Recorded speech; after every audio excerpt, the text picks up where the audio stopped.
All right. We're calling the meeting of the City Council for Tuesday, October 9th to order. First order of business is a flag salute and moment of silence. And because Councilor LeBlanc has his Red Sox shirt on, he's going to lead us in the flag salute. Let's go Red Sox. I pledge allegiance to the flag of the United States of America and to the republic for which it stands, one nation, under God, indivisible, with liberty and justice for all.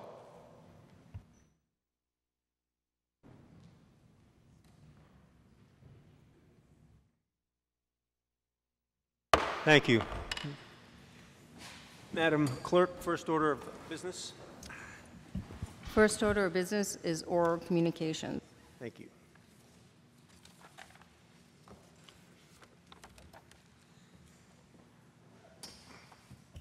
The public shall have the opportunity at every regularly scheduled meeting to be heard under oral communications on matters that are not appearing on the agenda.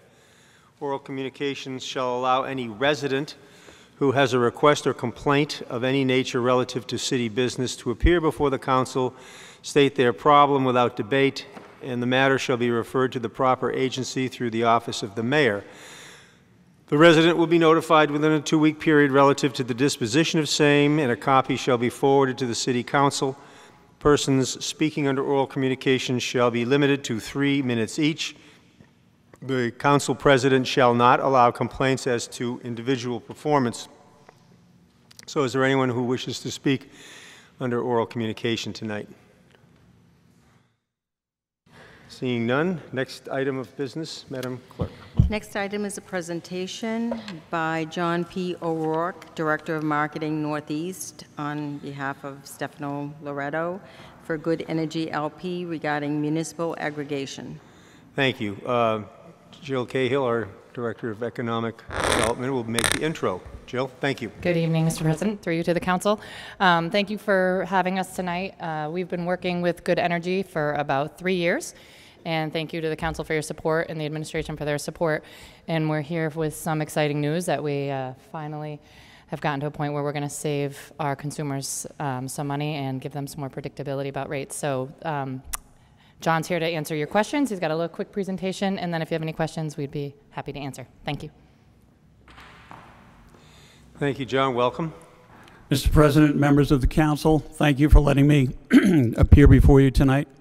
I have a short presentation that'll bring you up to date on where we are with the community electricity aggregation, and then I'll open it up for questions.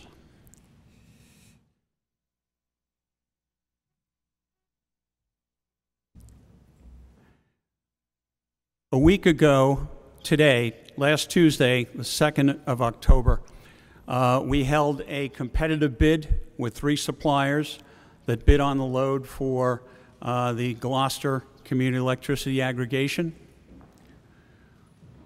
The winning supplier was Direct Energy. Their best offer was a 3-year term from December of 2018 through December of 2021. The default option, which includes 5% additional green energy, came out at $11,085. The basic option, which is basically the same as National Grid's amount of renewable energy, which in the year 2018 is 13%. The additional 5% above that was the $11,085. The basic option was $10,980, which is apples to apples with National Grid, and the 100% green option is $13,008. Last week, a couple of weeks ago actually, National Grid announced its rates for the winter that will start November 1st at $13,718. So you can see that the numbers we got, the prices we got for the aggregation are very favorable. The program is going to launch in December, and it'll show up on the bill in January.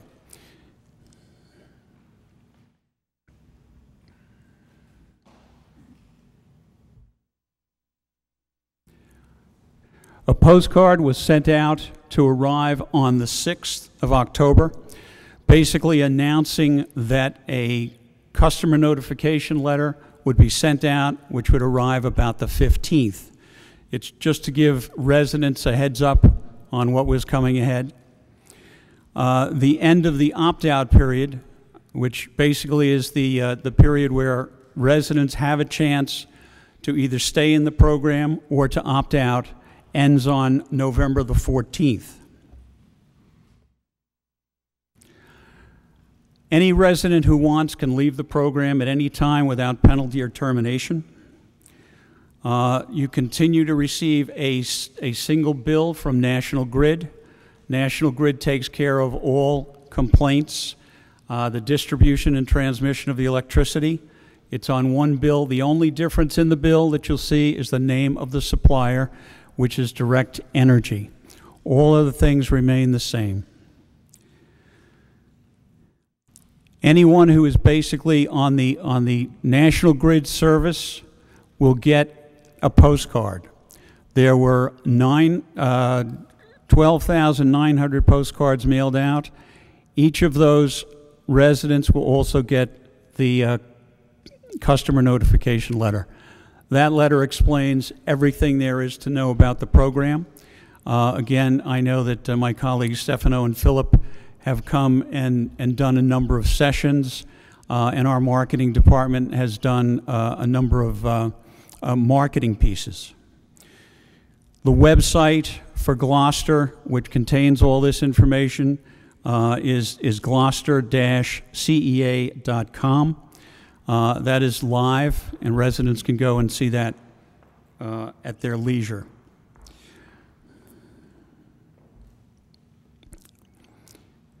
This is what the website looks like. There's a number of areas on the website, including a very comprehensive list of frequently asked questions, so that anyone who has questions can go to the website. They can also call either myself, Philip, or Stefano. Our cell phone numbers are available. You all have a copy of my card, which has my cell phone on it. I'm always available to answer questions. This is what the postcard looked like that was sent out to all eligible residents. Again, it's just a precursor to the customer notification letter, which will arrive around the 15th of October. That starts the opt-out period. Residents have 30 days. If they want to stay in the program, they don't need to do anything. If for some reason they want to opt out, they just send in a card and their name is taken off the list to participate.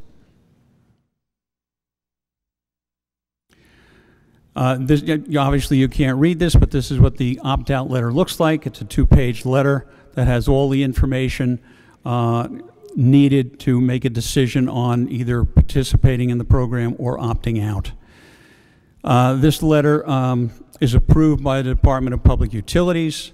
All the letters we send out have to go through that process.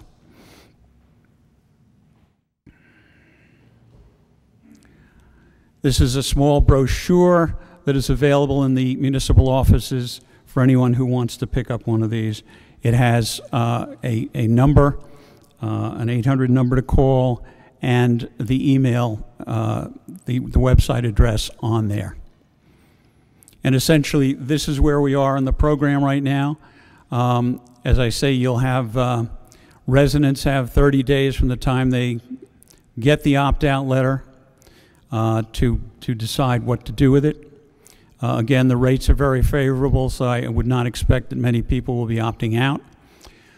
The letter only goes to those people on the basic service with National Grid. Anyone who has chosen a competitive supplier will not get this letter.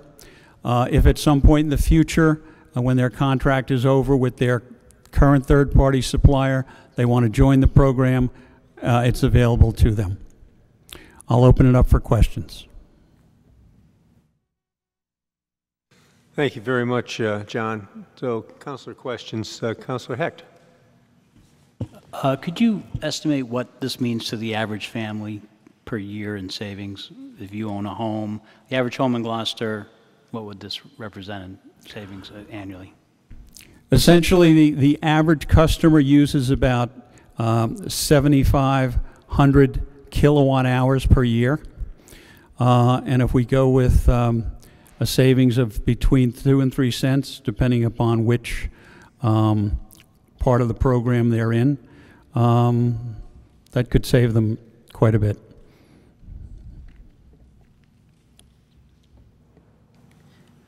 Thank you.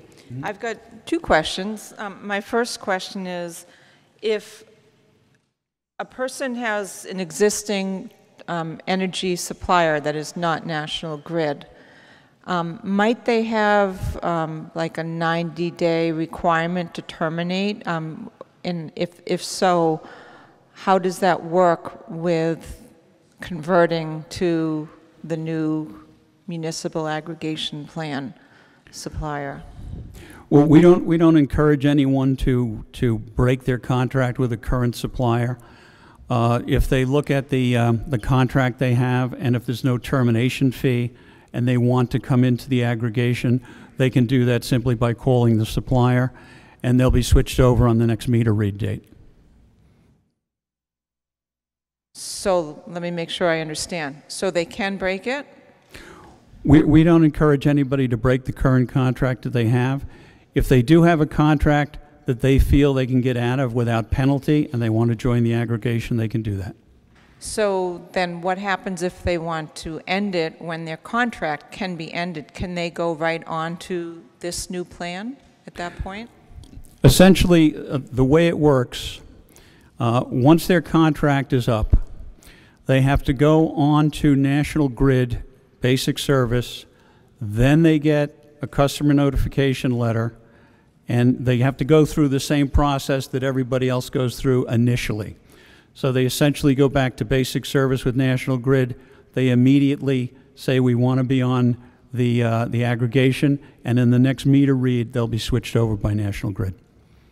Okay, so the trigger is being on National Grid. So if they end it with a different supplier, they automatically go on to National Grid, and then our new aggregation municipal plan will reach out to them at that point. Exactly. At the end of each month, we get a notification from National Grid for any new customers who are on their basic service, and we get those names, and that letter goes out to them, and then they can choose to be on the aggregation if they want. And I have one more question. Can you give me a better understanding of what the 5% extra renewable energy from the wind turbines means to us in Gloucester? I mean, how does that benefit us? Can you give us a tangible so we can understand that better? From what I understand, your RECs from your wind turbines have been purchased by Mass Energy, which changed its name recently to Green Energy Consumers Alliance. Okay, we deal with them to get the RECs, the renewable energy certificates. So essentially, some of the energy that your wind turbines are generating will come basically to customers here in Gloucester. Okay. Councilor Memhard. Thank you very much. This is a welcome step for the community. Could you just speak briefly to the eligibility as it impacts businesses here in Gloucester as compared to residential utility customers? Essentially, it's a residential program. However, anyone on the basic service of National Grid can enter into the program, including businesses.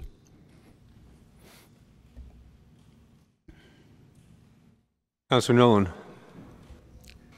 Just one question I have would be if people that are on plans with National Grid breaking down their payments throughout the year, where they have heavy usages during the winter versus the summer, some of the elderlies that are set up on this to know what their market is and how much their budget is that something that you guys offer as well to these people, or should these people be told to opt out because there won't be any type of issues like that with you?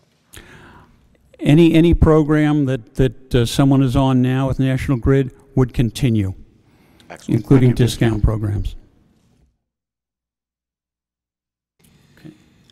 Other questions? Well, great. Well, this has been very helpful, John, and we're very excited about the opportunity for our citizens. Thank you very much. You're welcome. And as I said, my number is on that card. Any questions, please give me a call. Right.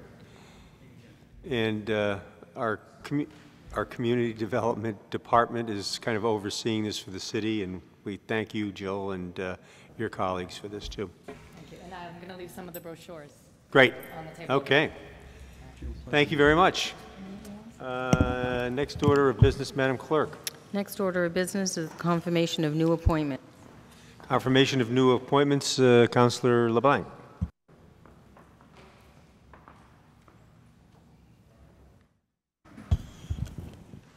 We have two new appointments this evening. We have, the first is, let me get my agenda here, is to the Historic District Commission, Bill C.S. Ramson, and this is to fulfill an unexpired term.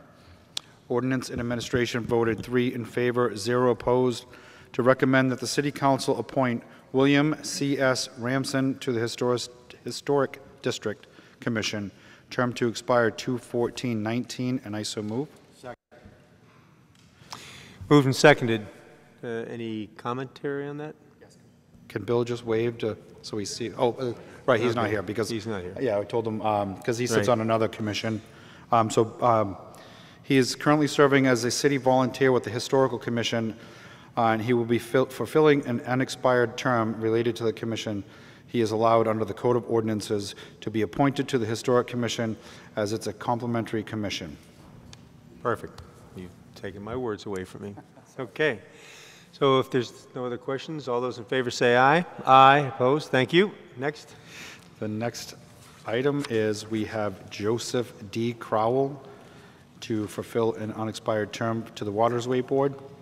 And Ordinance and Administration voted 3 in favor, 0 opposed, to recommend that the City Council appoint Joseph D. Crowell to the Waterways Board, term to expire 2/14/21, and I so move. Second. And Joe's here. Thank you, Joe. It's moved and seconded. Any comments? Councilor Nolan. I just want to thank Joe again for stepping up for this.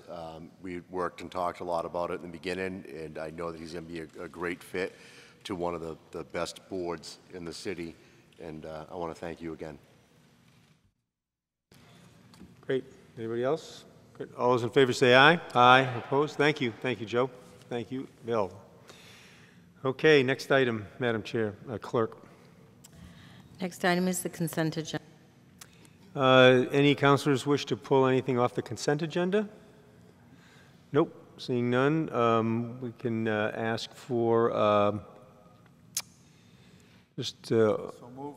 moved and seconded. All those in favor say aye. Aye. Thank you. Next order of business, Madam Clerk. Next order of business is the Budget and Finance Standing Committee report of October 4th. Okay, Budget and Finance, Councilor Cox is absent.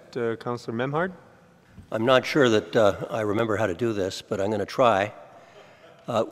Councilor Hecht and myself would like to congratulate Budget and Finance Chair Melissa Cox.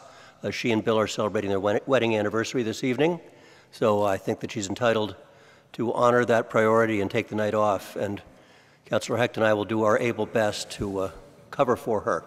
And let me just mention here, too, we are also missing Councilor Holmgren. She called me today. She and her family were on a Columbus Day vacation, and their flight was canceled coming back, so she won't be getting back in time for our meeting. So that's why they're both missing. They're all excused absences. Go ahead. Moving through Budget and Finance's report for you tonight, we have a total of 6 motions for your actions. The first, on a motion by Councilor Hecht, seconded by myself, Budget and Finance Committee voted unanimously to recommend that the City Council accept under Mass General Law 4453A a Massachusetts Executive Office of Public Safety and Security fiscal year 19 State 911 Department Training Grant and Emergency Medical Dispatch Regulatory Compliance Grant for $115,978.84. There is no local match for this grant, and the grant period is through June 30th, 2019, and I so move. Seconded. Well done. You did it. Moved and seconded. Do you have a narrative for this Just one? briefly, this is an annual grant which we are fortunate to receive.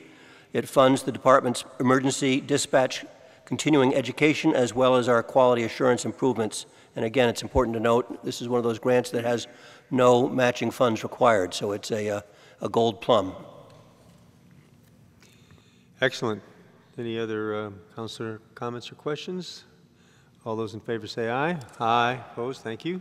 Next item. Our second item this evening from Budget and Finance on a motion by Councilor Hecht, seconded by myself. Budget and Finance Committee voted unanimously to recommend that the City Council approve a supplemental appropriation 2019 SA6 in the total dollar amount of $30,000 from the Highway Force account, transfers to the General Fund account as noted, to our DPW Public Services Repairs and Maintenance Paving account as noted, for the purpose of funding miscellaneous road paving projects and the repair of crosswalk painting equipment. And I so move. Second. Moved and seconded. Do you have a narrative for us? Yes, the DPW was explained to us. We discussed it at some length at Budget and Finance, but this is a supplemental appropriation. It will fund our municipal miscellaneous, I'm having trouble with that word tonight, miscellaneous road paving projects and repair crosswalk painting equipment. The funding comes from the Highway Force account, which is funded by fees from road opening permits. The DPW's crosswalk machine has broken down, and $15,000 from this funding will be used towards purchase of a new crosswalk painting machine. And our new machine will also have the capability to do the long line painting. That's the long line down the center of our roadways, in addition to the side painting. And this will save our city some money by not having to contract out that service. Excellent. Any questions from councilors? Councilor Gilman. I have a question that maybe we know, those of you who attended BNF, but my question is, does that also include the ability to paint a stop line? Because recently I had asked for one of those at Apple Street and Juniper, and Mike Hale said that our machine was broken. So will this do the same thing that is doing the crosswalks in the middle of the road lines? It depends whether you're in the favor of our DPW director or not. Today I am, so. My understanding is that the machine that would have done that is in fact currently down and broken, and that this new machine will have that capability, yes. Others? Okay, I think this is a roll call vote, being a special supplemental appropriation. Call the roll. Councilor O'Hara? Yes. Councilor Gilman? Yes. Councilor Hecht? Yes. Councilor LeBlanc? Yes. Councilor Lumberg? Yes. Councilor Memhard? Yes. Councilor Nolan? Yes. Supplemental appropriation 2019 SA6 in the amount of $30,000 passes on a vote of 7 in favor, 0 opposed, and 2 absent. Thank you. Councilor Memhard. Our next Budget and Finance matter relates to a motion by Councilor Hecht, seconded by myself, with Budget and Finance Committee voting unanimously to recommend that the City Council permit payment of a fiscal year 2019 invoice number 1155 to Urban Care, LLC, home of the Sidewalk Butler in Scarborough, Maine, dated 9/9/2018, for 7 of our cigarette butlers and custom labeling in the amount of $180. There was not a purchase order in place before these goods were received, and I so move. Second. Moved.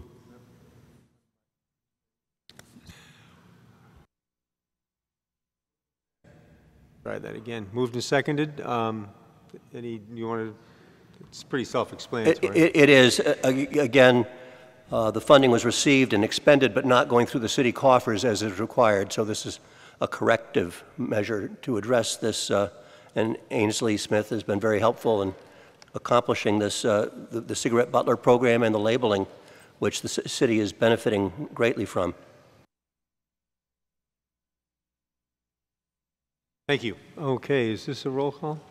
No, this is not. This is a majority vote. All those in favor say aye. Aye. Opposed? Thank you. Next, Councilor. Fourth item, on a motion by Councilor Heck, seconded by myself, Budget and Finance Committee voted unanimously to recommend that the City Council, in accordance with Mass General Law 44, paragraph 64, approve payment for services rendered by Morgan Brown Joy LLP, attorneys at law in Boston, invoice number 279972, dated 6/26/18, for conducting a harassment prevention training course for our City of Gloucester in fiscal year 2018, to be paid with fiscal year 2019 General Fund Human Resource Department budgeted funds for a total dollar amount of $960, and I so move. Second. Thank you. Moved and seconded. So this is just one of those things where they had the activity in 2018, and this is 2019 money. So be it. Okay. Okay. All those in favor say aye. Aye. Opposed? Thank you. Next. Fifth, we have a motion by Councilor Heck, seconded by myself, with Budget and Finance Committee voting unanimously to recommend the City Council approve special budgetary transfer 2019 SBT 3 in the amount of $1,500 from the account as noted, City Clerk Personnel Services, Wages Hourly Permanent, to account as noted, Registration of Ordinary Maintenance, Purchase of Services, for the purpose of paying poll workers per diem for early voting in the November 6, 2018 upcoming election, and I so move. Second. Moved and seconded. Any description? Just, it is of interest, the state does mandate our cities and towns to offer early voting for a total of 10 days before the state election. And during that time, the city clerk's office has to set up voting as if registered voters were at their own polling place. So this requires 12 people each day, in addition to the city clerk's staff, to run early voting here in City Hall. Voting will be available during City Hall regular hours here in the Kairos Auditorium. In fiscal year 2019, our budget, the city clerk was budgeted $1,500 for the purpose of hiring a 10-week temporary staff person to assist during the election season, which was advertised but unfortunately has failed to attract any candidates as of this time. Therefore, the city clerk would like to offer a $20 incentive payment to those people who have stepped forward to volunteer their time to assist the city clerk's office to run early voting here. When early voting was offered for the first time 2 years ago, it's worth noting that the city clerk's office processed over 4,200 ballots here in City Hall with about 350 volunteer hours. Budget and Finance Committee was informed that by the city clerk that other communities pay their early voting poll workers, feed them, and or offer them a nominal incentive payment. And the account that our city clerk is asking for us to transfer from is relating to this, and the next special budgetary transfer is an election-related account, so it seemed appropriate. Great. Yes, Councilor O'Hara. Thank you. Wonderful job, Councilor Memhard. But I was wondering if our city clerk could expand on how the early voting. So the City Hall is open from 7 a.m. till. Okay. Okay, so early voting, we have to offer early voting for any registered voter. They don't have to have an excuse, like an absentee voter, during our business hours and extended hours if we choose to extend the hours, which is mandated by the state, but we do not get reimbursed. So during our regular business hours, we have to be open 8:30 to 4 to offer early voting. On Tuesdays and Thursdays, I opted to extend those hours from 8:30 to 7 p.m. and then on Wednesday it would be 8:30 to 4, and then on Friday during our regular business hours 8:30 to 12:30.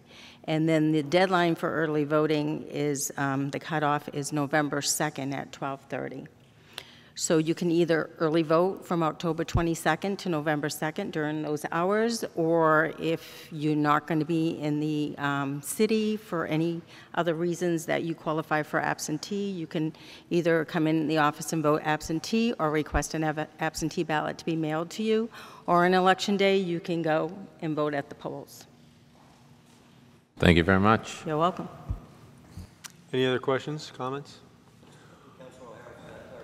That was very good, Joanne. Thank you. Okay, all those in favor say aye. Aye. Thank you. And your last item? Last item, the transfer that we just did was not quite enough.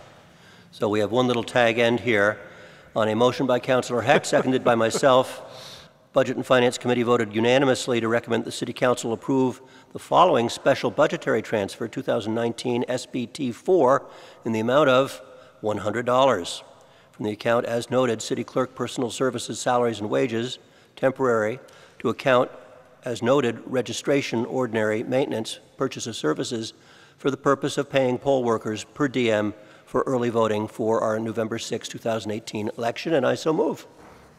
Second. Moved and seconded. Same narrative. This will do it. Okay. All those in favor say aye. Aye. Aye. Thank you. Okay, thank you, Councilor Memhard and Budget and Finance. Madam Clerk, next order of business. Next order of business is the Ordinance and Administration Standing Committee report of October 1st. Councilor LeBlanc.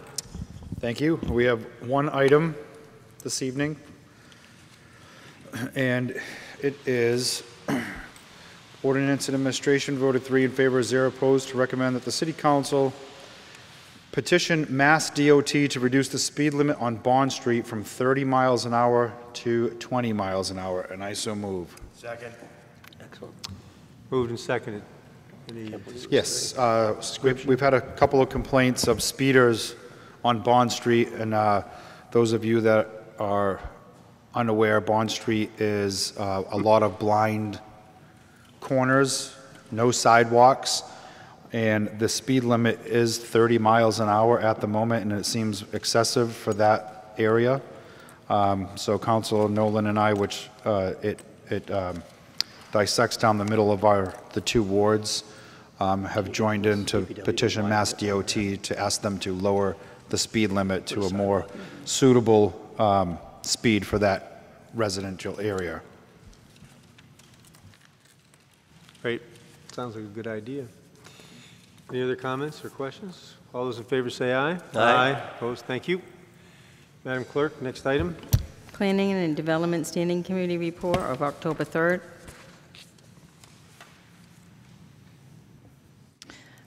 There are no council actions from this meeting at this time. Thank you. I do have one thing. I just wanted to mention that this isn't an order that came out of it, but when we have our Halloween festival for the children, we all agreed on our standing committee that we were hoping that members of the City Council would dress up in Halloween attire and enjoy the event with our kids. So, thank you. The date of that event? It's October 28th from 1 to 4, right here. This is the Sunday before the actual day of Halloween. Right. Great. Thank you, Councilor Gilman.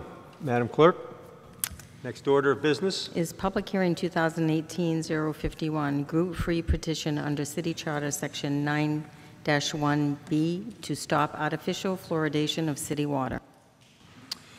Thank you, Madam Clerk. So I'm going to make a couple of introductory remarks here because this is something that we don't often get before the City Council.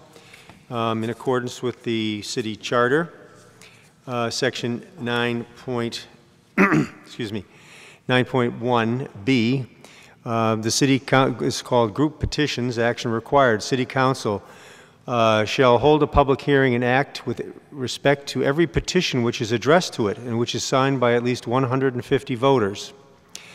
And that's what we have tonight. We have a petition that it was signed by over 190 voters, I believe. At least 150 anyway. And the petition states as follows. Name, stop artificial fluoridation of city water. End the addition of fluoridation chemicals to Gloucester city water, beginning with a City Council public hearing to review evidence. 1. The City Council has the sole authority to initiate the legal process of ending fluoridation. 2. The fluoridation contributes to lead in drinking water and accelerates destruction of city infrastructure and homeowner plumbing. 3. Evolving medical opinion based on scientific evidence of harm to consumers and in the environment is increasingly opposed to fluoridation policy. So that is the petition signed by at least 150 citizens. In accordance with the City Council rules, our Rule 4C says presentations from proponents in matters relating to special City Council permits. We permit an oral presentation, initial oral presentation of up to 15 minutes, and then others speaking in favor 3 minutes each, and the opponents likewise. But this is not a special City Council permit. Our rule goes on to say, for public hearings, considering general matters, each individual may speak up to 3 minutes. So under our City Council rules, when we have a petition like this for public hearing, it would be, we would open the mic for each person who wanted to speak for or against for 3 minutes, and that would be each person's right. Because this is a kind of an unusual petition, and because we want to make sure that all of the important information that both the proponents are advocating for, as well as the city's position, we will allow for a 15-minute presentation by the proponents. We will allow for a 15-minute presentation by the city. After the first initial presentation by the proponents, the 15 minutes, anyone who wishes to speak in favor of the item listed in the petition can come up and speak to us for 3 minutes. And we are going to strictly enforce the 3-minute rule because we have a lot of people who might want to speak. Then the city will speak for 15 minutes, and again, anyone who is speaking in favor of that position will speak to us for 3 minutes each. It is important, very important, to point out tonight that we have no motion before the City Council. We will not be taking a vote on anything tonight. We will not be voting to eliminate fluoride from the city water. We will not be voting to keep the fluoride in the city water. We will be hearing, as a public hearing to hear information, and then after we hear all the information, after we review the communications and any councilor questions, we'll close the public hearing and the council will have a discussion about what we want to do next. So we don't have any specific agenda item or motion at this time. So, having said all that, one more thing. Again, the petition is signed by over 150 people, and our rules treat each one of those signatories as an individual, and they all have the rights. One of the individuals, Karen Spencer Favazza, has represented herself to be the spokesperson for this, and unless there's anyone out here who objects to that, we will allow Karen to speak for up to 15 minutes with the proponent's position. So, nobody objects. Karen, the floor is yours for up to 15 minutes.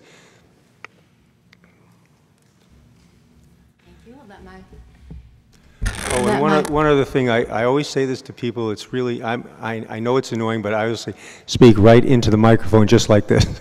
I will. Because otherwise, they won't hear and Cape Ann TV won't hear. So, go ahead, Karen. All right. Karen Spencer, 67 Langsford Street, Gloucester.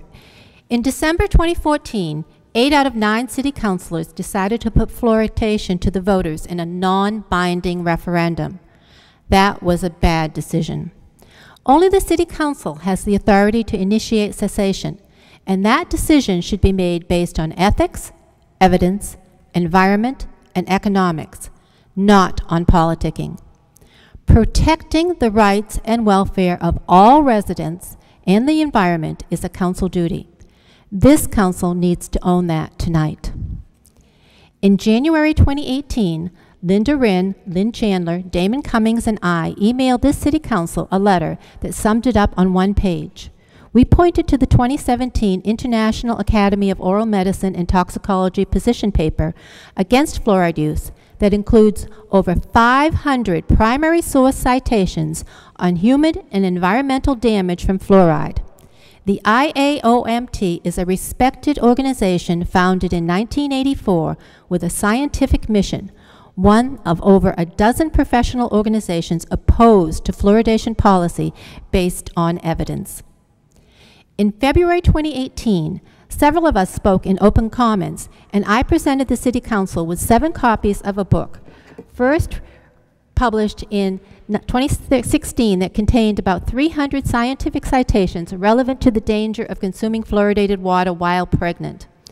The very next day, we were mailed a dismissive letter that did not address our comments. Tonight, I'm going to present some of the scientific evidence against fluoridation that has been published since that unethical and non-binding 2015 vote. In 2017, a U.S. surveillance data from 2011-12 was released. Over half of American teens have dental fluorosis, dental damage caused by fluoride consumption during early childhood. 1 in 5 teens has extensive modeling on at least 2 fluorosed and brittle permanent teeth, which will likely result in costly veneers or crowns.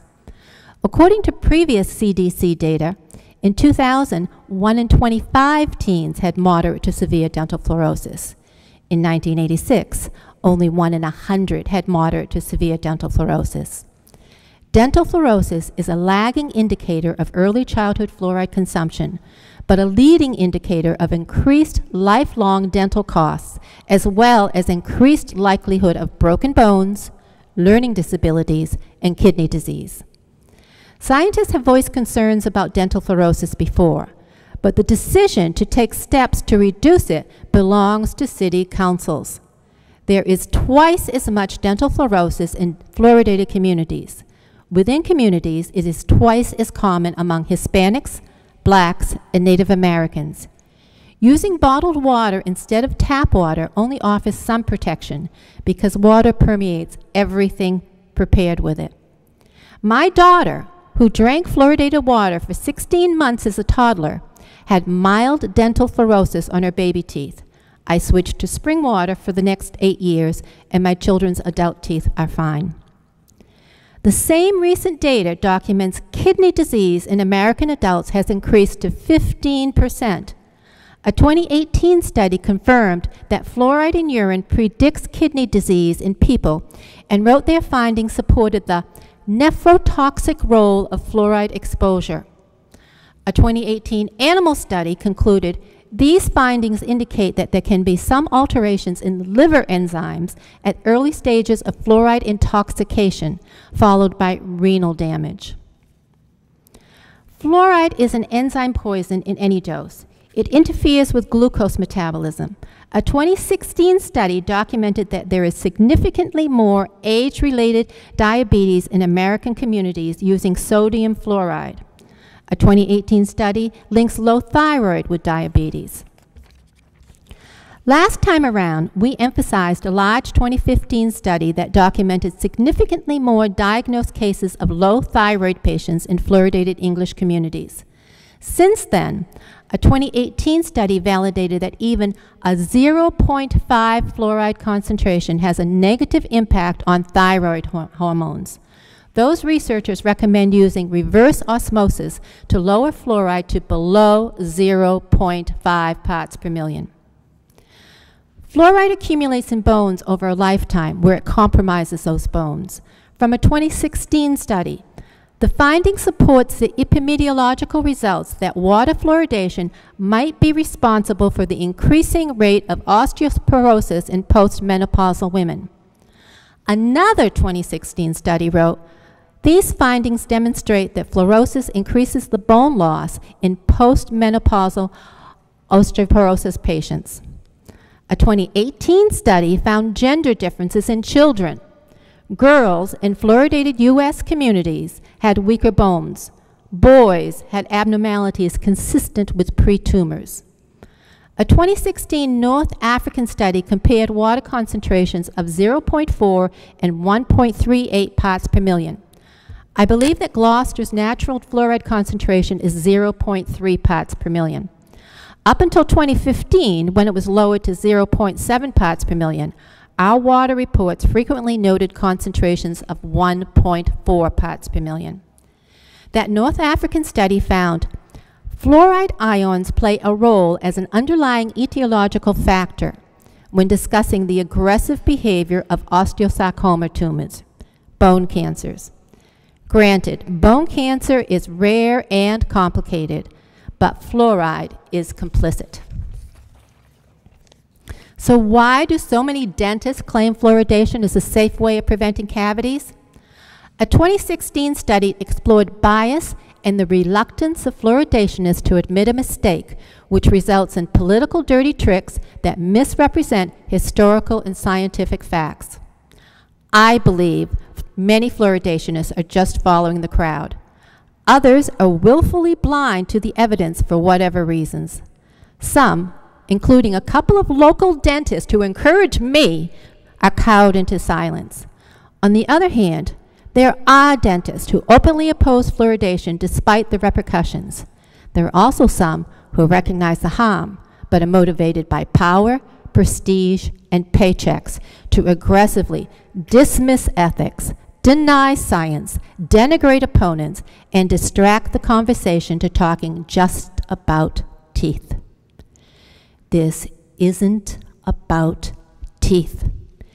Even if fluoridation did prevent cavities and did not cause dental fluorosis, many with inflammatory, immune system, thyroid, and kidney disease have medical reasons not to consume fluoride or anything prepared with fluoridated water.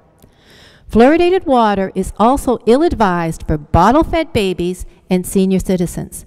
Plus, fluoridated wastewater damages the environment. It is unethical for any community vote or authority to medicate individuals against their will. This bioethical standard originated in the 1947 Nuremberg Code and was reinforced by UNESCO in the 21st century.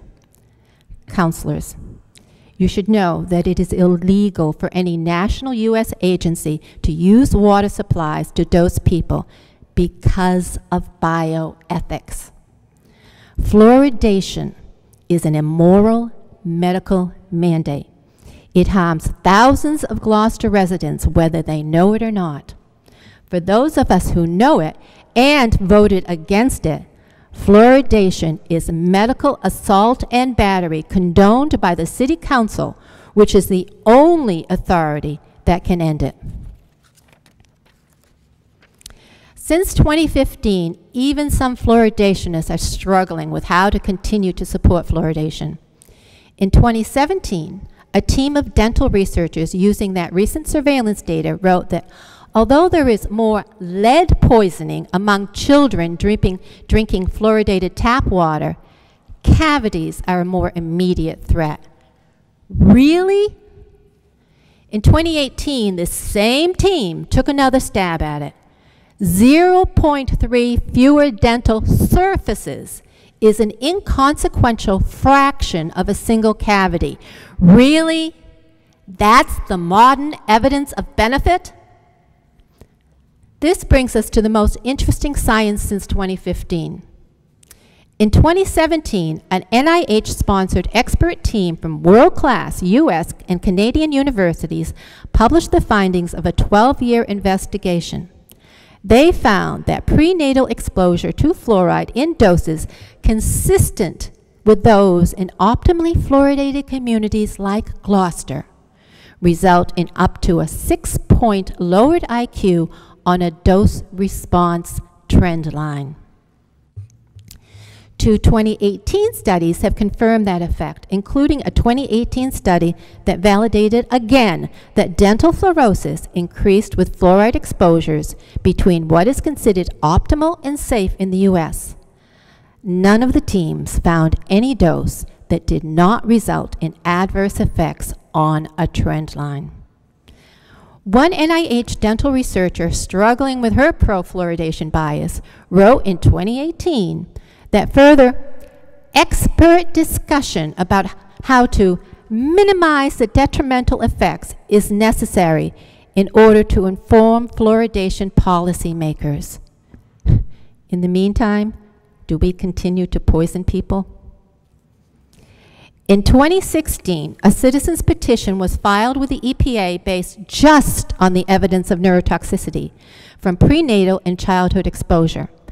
The EPA rejected that petition, but in 2017, a federal judge essentially told the EPA that their dismissal was both internally inconsistent and inconsistent with the EPA mission, as well as lacking in common sense. I'm part of that federal lawsuit scheduled for August 2019, but Gloucester can't wait on that process. Silence is complicity. Silence is betrayal. Apart from prenatal brain damage, consider the evidence that fluoridation contributes to dementia. The most recent dementia studies about fluoridated anesthesia, brain inflammation, etc. aren't as direct, but a 2018 German report suggests that osteoporosis and dementia have the same etiology, the same cause.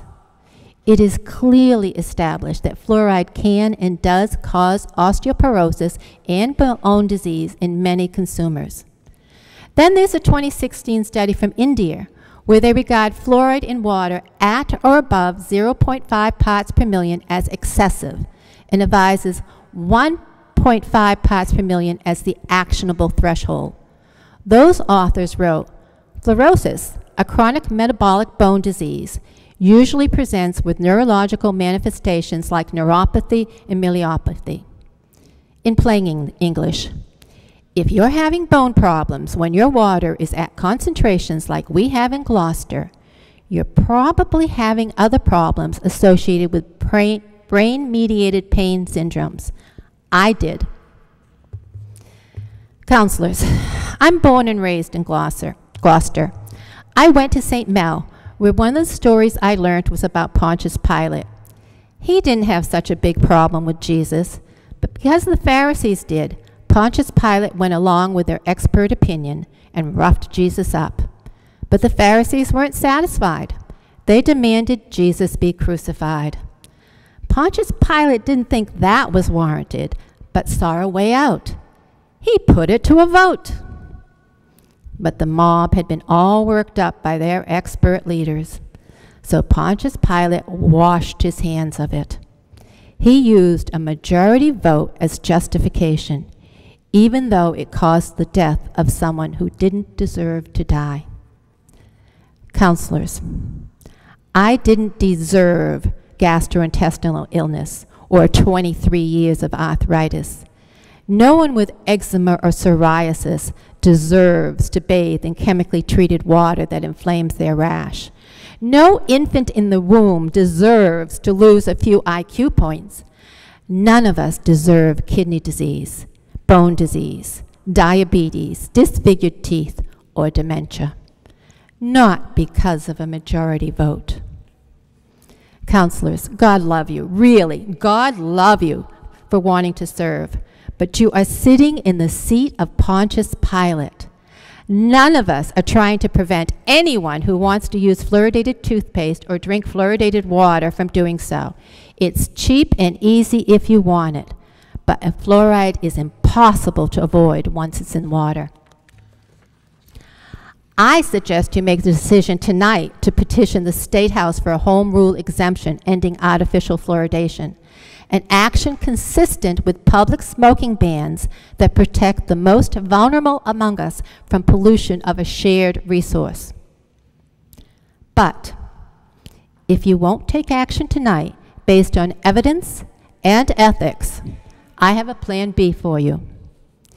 Since we didn't have time tonight to review environment and economics, put fluoridation on one or more standing committee agendas and give opponents an opportunity to actually work with O&A with a focus on sodium fluoride and NSF limitations, budget and finance with a focus on the corrosive impact on city infrastructure and increased sped costs, or P&D with a focus on the harmful impact of fluoridated wastewater on the environment. I think you should end this tonight. But either way, this isn't going away because neither science nor ethics care about majority votes.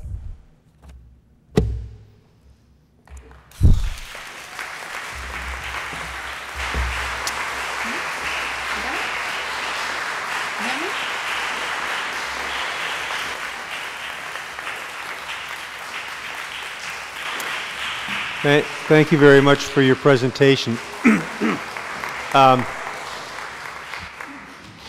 One item of housekeeping, just can I have a show of hands of the number of people who wish to speak either for or against for the 3 minutes? Okay, thank you. One other little bit of housekeeping. The gentleman over here on the right who was filming us, we have a rule that says you're supposed to ask us permission to film, which I'm assuming you're doing, and you're saying, yes, we will let you film. However, one of the parts of our rule says as long as it's not distracting, so if you could do it without the light, thank you. And KPN TV is tape recording and videotaping this, so it'll be available as well. So we've got plenty of access to what happens here tonight. Okay, thank you, Karen. So at this point, we will invite persons who wish also, not yet, Rich. We will invite persons who wish to speak in favor of the proposal, as I read earlier, up to 3 minutes each, and we will hear everyone who wants to speak. So if you want to line up over here, if you want to have 3 minutes to talk, please do that, and we'll take you one after the other. And again, I don't want to be an ogre about this, but I will remind you when your 3 minutes is up. So name and address, please, for the record, and go ahead. Good evening, Brenda Malloy, 43 Rocky Neck Ave. Thank you for the opportunity to speak. I've been against fluoride for probably a decade when I first started learning about the toxic and horrible effects of it. And all I can say is I really encourage you to read some of the paperwork that may be presented or studies that are available. I don't think it's proper to drug a whole population to save people a few cavities. And I think it reprehensible that it's actually done and that we actually even have to have this discussion. Thank you. Thank you, Brenda. Next person, name and address, please, for the record. Good evening. My name is Linda Wren. I live at 50 Bennett Street South in Gloucester. I have been involved in this fluoride issue since before I had to wear these reading glasses. Locally, I have been involved with it since 2014 when a group of concerned residents of Gloucester and then Rockport assembled to discuss the issue and campaign for our right to choose the medication we put in our bodies and our children's bodies. A little bit about me. I'm a mother, I'm a beekeeper, I'm a gardener. I have worked in medical settings as a cognitive linguistics and dysphagia clinical specialist for 25 years. I have worked locally with our elderly population for over 10 years. But the most important thing you need to know about me is that I live in Gloucester and I pay taxes in Gloucester. I do not want fluoride added to my publicly supplied drinking water for the following reasons. I want to choose what medications I take. That is my right. I shouldn't have to give you any more reasons than that, but I will, because you might have a few ideas that are erroneous, and I want the chance to correct them. During the campaign a few years back here on Cape Ann, I sat in on a marketing strategy meeting held for the dental community and the health board. Those marketing pros said, and I have the recording of the entire meeting, when it comes to ingesting fluoride, the evidence is not in either side's favor. There just hasn't been enough research done to be completely conclusive either way. So the best idea they had to give to the dental community and the health board was to use a marketing strategy to win over voters. They said, use terms like children and poverty a lot. That's what they did in Brockton with their campaign called One Smile. It was a marketing campaign. It wasn't based on factual medical peer-reviewed research. It couldn't have been. The research has been underfunded at best and falsified at worst. Anyone living in this day and age of big agriculture and big pharmaceutical should understand that marketing takes the place of peer-reviewed research, especially when big profit is involved. The second myth I want to relieve you of is the poverty myth. If anything, fluoridated communities that are chiefly made up of lower socioeconomic groups, especially people of color, are more susceptible to dental fluorosis. We haven't stopped the sugar haul that gets injected into cheap grocery store food, which is the real culprit behind those cavities. Nor have we improved access to dental care for people on Medicaid, Most dentists don't accept Medicaid. I want to point out that most of the water that goes into our homes goes down the drain, not into our bodies, so the bang for the buck isn't even there. We spend something like $10,000 per year to fluoridate our public water, and it goes into the toilet, literally. It goes down the shower drain. It goes into the garden. For me, it would go to my honeybees, a very vulnerable population. For poor mothers who can't afford to buy unfluoridated water for their babies, it goes into baby formula. Back in 2015, I asked our Board of Health if they would at least send out a notice to the community to alert those mothers that it isn't recommended that you dose newborns with extra fluoride. New Hampshire does that for their residents. They said no, not because they refuted that evidence. That evidence exists. Fluoride goes from newborns' blood into newborns' brains. It is a neurotoxin that accumulates. Over the course of your lifetime, it accumulates in your bodies. I also want to point out my work with the elderly. I have patients with chronic kidney disease. You've gone over the 3 minutes now. I'm just on my last paragraph. Okay. They should not have fluoridated water with kidney disease. I have patients with hyperthyroidism. They have no use for fluoridated water. I have patients with dentures. They have no use for fluoridated water. There are worse things than a cavity, and there are better ways to avoid a cavity. But there aren't worse things than having your rights taken away or watching vulnerable populations be exposed to something that could harm them. For a lazy and controversial solution like community fluoridated water, please help Gloucester join the many communities that understand and approach oral health with a 21st century view rather than a 100-year-old flawed marketing scheme. Stop wasting our taxpayer money to fluoridate our public water. Thank you. Thank you. Next, also, I forgot to mention, Karen, after we normally permit a little rebuttal after everybody speaks, the other side as well. So we will give you 3 minutes to, if the city folks have anything that you wish to rebut, you'll have 3 minutes, and you guys will have 3 minutes to rebut after all this is so. Okay, go ahead, Patty. Patty Page, 3 Tidal Cove Way.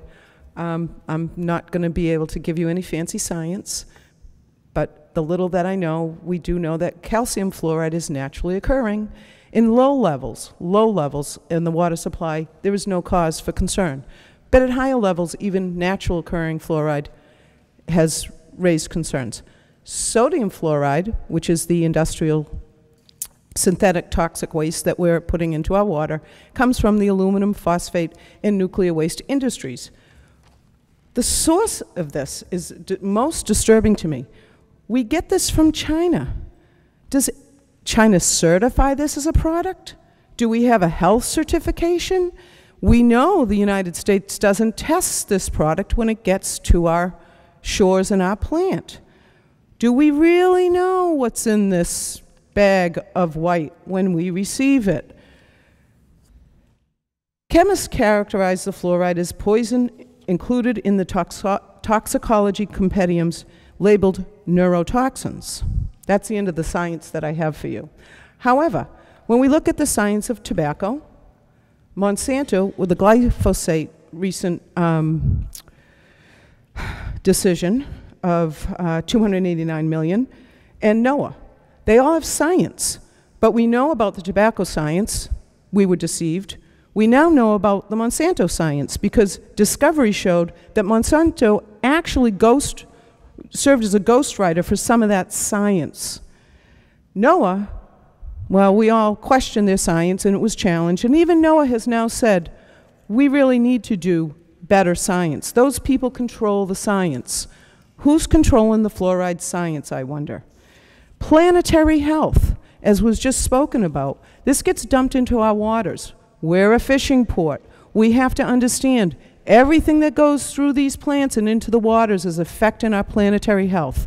In view of the UN report this week on climate, we all better be paying attention to everything we can do about planetary health at every level that's in our control. Absorption and processing. When you ingest it, you absorb it. When you smell it, you absorb it. When you apply it to your skin, guess what? You absorb it. Processing, we all process at different rates. Let's take alcohol. You could drink some, I could drink some. We all reach different levels of intoxication at different times because we're all different. Different sizes, different weights, different frequency of intake. Every detail matters. And that's why when we absorb these things, we don't all process them the same. So what you can tolerate, I may not be able to tolerate. What I can tolerate, maybe you can't. It's not fair to affect us all. Let's take mosquito repellent. We put mosquito repellent on freely. Well, the bugs know what it is. They detect a poisonous neurotoxin on your body and they stay away. But you put it on your skin. You now absorb it. You process it. It's a neurotoxin. It's doing the same thing to you as that mosquito, only slower. So you want me to believe you've gone that, over your 3 minutes too, Patty. Okay. You want me to believe that fluoride is any different as we ingest it without any dosage and absorb it? Thank you for your time. Thank you. Go ahead, Tracy. Good evening. Tracy Ritchie, 47 River Road. When I go to the doctor, and you fill out forms, and they always ask, what medications are you on? And I'm not on any. Gratefully, I am not. Prescription medications are the 4th leading cause of death in the United States. Fluoride is being added to our water as a drug to treat a disease. Now, this takes away my right to choose what medicines I take. Now, I go to the dentist every 4 months. I love my dentist, great guy. He respects my choice not to use fluoride, and he does not use it when I go to visit him. And I have not used fluorides for a number of years. That being said, when you add fluoride to the water, it's being used as a drug to treat a disease. That takes away my right to choose whether or not I want to take that drug. Now, I have installed a filter in my home, in my kitchen sink, that takes the fluoride out. It takes the chloramines out too, so yay, double goodness there. But I have to bathe in it. I don't have a whole home filter, so, you know, I have a thing for Lone Gull's soy lattes. Okay, so you cannot avoid fluoride and being dosed with it when you put it in the water supply. It is impossible. So for me, I don't have that choice. It's unethical at best. And if you could, people are going to sit there and tell you that fluoride is the only drug on the planet that doesn't have any side effects. Every medication has a side effect to someone at some time. Fluoride is no different. And to force it on the population is unethical. A doctor can't do it, a dentist can't do it, and the government shouldn't be able to do it either. And I ask that you really consider our rights, because you're our government and you're the ones who I look to protect those rights. And my right to choose has been denied. Thank you. Thank you, Tracy. Name and address, please. Good evening. My name is Alan Macmillan, 18 Story Street, Pigeon Cove, 31-year member of the Rockport Conservation Commission. I'd like to begin and end my dissertation with one simple, undeniable, irrefutable fact. By putting fluoride in the drinking water, you cannot control the dose. Think of a doctor prescribing Coumadin for any one of you and putting it in the water supply. Well, you're doing the same thing with fluoride. If you drink 1 glass of water a day and I drink 10, and I'm a 10-glass-a-day person, I'm getting 10 times the dose of fluoride that you are. Now, either fluoride doesn't work or I'm being poisoned. And actually, I can't drink the tap water. I am suffering from thyroid disease, so I can't drink the tap water because of fluoride. But remember that. You drink 1 glass, I drink 10, I'm getting 10 times the dose. And no doctor or dentist can refute that fact. You should also know that less than half of the communities in Massachusetts fluoridate their water. There's 351 towns, cities and towns in Massachusetts, 162 fluoridate their water, 189 do not. The city of Worcester, the second largest city in the Commonwealth, does not fluoridate its water. Amesbury, 5 years ago, voted to stop fluoridating its water. Rowley does not fluoridate its water. This is a political decision to put fluoride, Chinese industrial waste, as the previous speaker mentioned, in our drinking water. And by the way, sodium fluoride is a man-made synthetic substance. It is not the natural calcium chloride found in many drinking water supplies at very low dose. So again, 97% of Europe does not fluoridate its water. They have the same rate of tooth decay as the United States. Right here, toothpaste. All toothpaste sold in America have to have this warning on it. This happens to be Crest. If you go to the Colgate website, you'll find the same thing. If it's federally mandated, this be put on. Keep out of reach of children if more than used for brushing is accidentally swallowed. Get medical help or contact a poison control center. $10,000 a year for Gloucester, $7,000 a year for Rockport to put poison in our drinking water. I would sincerely hope that the city of Gloucester would consider stop poisoning your public that elected you. Thank you. Thank you, Alan. Next person. Address. Barbara Gall, 8 Atlantic Avenue in Rockport. Right into the microphone like that and say it again so Dana can get it. Barbara Gall, 8 Atlantic Avenue in Rockport. I do what I can to avoid fluoride. I buy distilled water and then I distill it with my own distiller. I do this because once fluoride gets into the water or anything else, including a human body, it's very difficult to get it back out again. I take supplements known to bind with fluoride and remove it from the body. Before I started doing all this, I had back pain, arthritis of the spine, and allergies. However, since avoiding fluoride and taking supplements to remove it, I've seen improvement in my health overall and across the board. As for fluoride being good for teeth, that's not been my experience. I got plenty of cavities drinking fluoridated water, and not even one cavity since I stopped. I also quit fluoride toothpaste.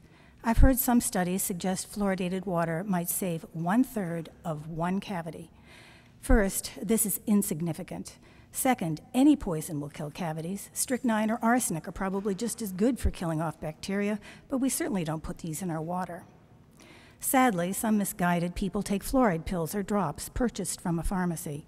For this, they need a prescription. They can't just walk into a pharmacy and get fluoride pills. A doctor must examine the patient and take into account their medical history. Since fluoride is not an over-the-counter item, why do we get indiscriminately medicated with a prescription item? This makes no sense. By the way, fluoride is not accepted by nutritionists as a nutrient, essential or otherwise. Fluoride was early on used as a medication to calm thyroids. It did this by attacking the thyroid and slowing it down. Studies old and new have shown that fluoride impacts the thyroid. It's no coincidence that thyroid medication is now one of the most prescribed medicines in the U.S. A recent U.S. government-funded study shows that women exposed during pregnancy to levels of fluoride that adults get in fluoridated cities produce children with lowered IQ up to 6 points lower. That study alone should be the end of the argument. So why is Chinese industrial fluoride waste dumped into our water supplies? Is it the appeal of a magic potion, wishful belief in a medical myth? After reading dozens of books and articles on this subject, fluoride appears to be a hazard to every part of the body, including the brain, especially the brain. In my opinion, fluoridation is medical assault.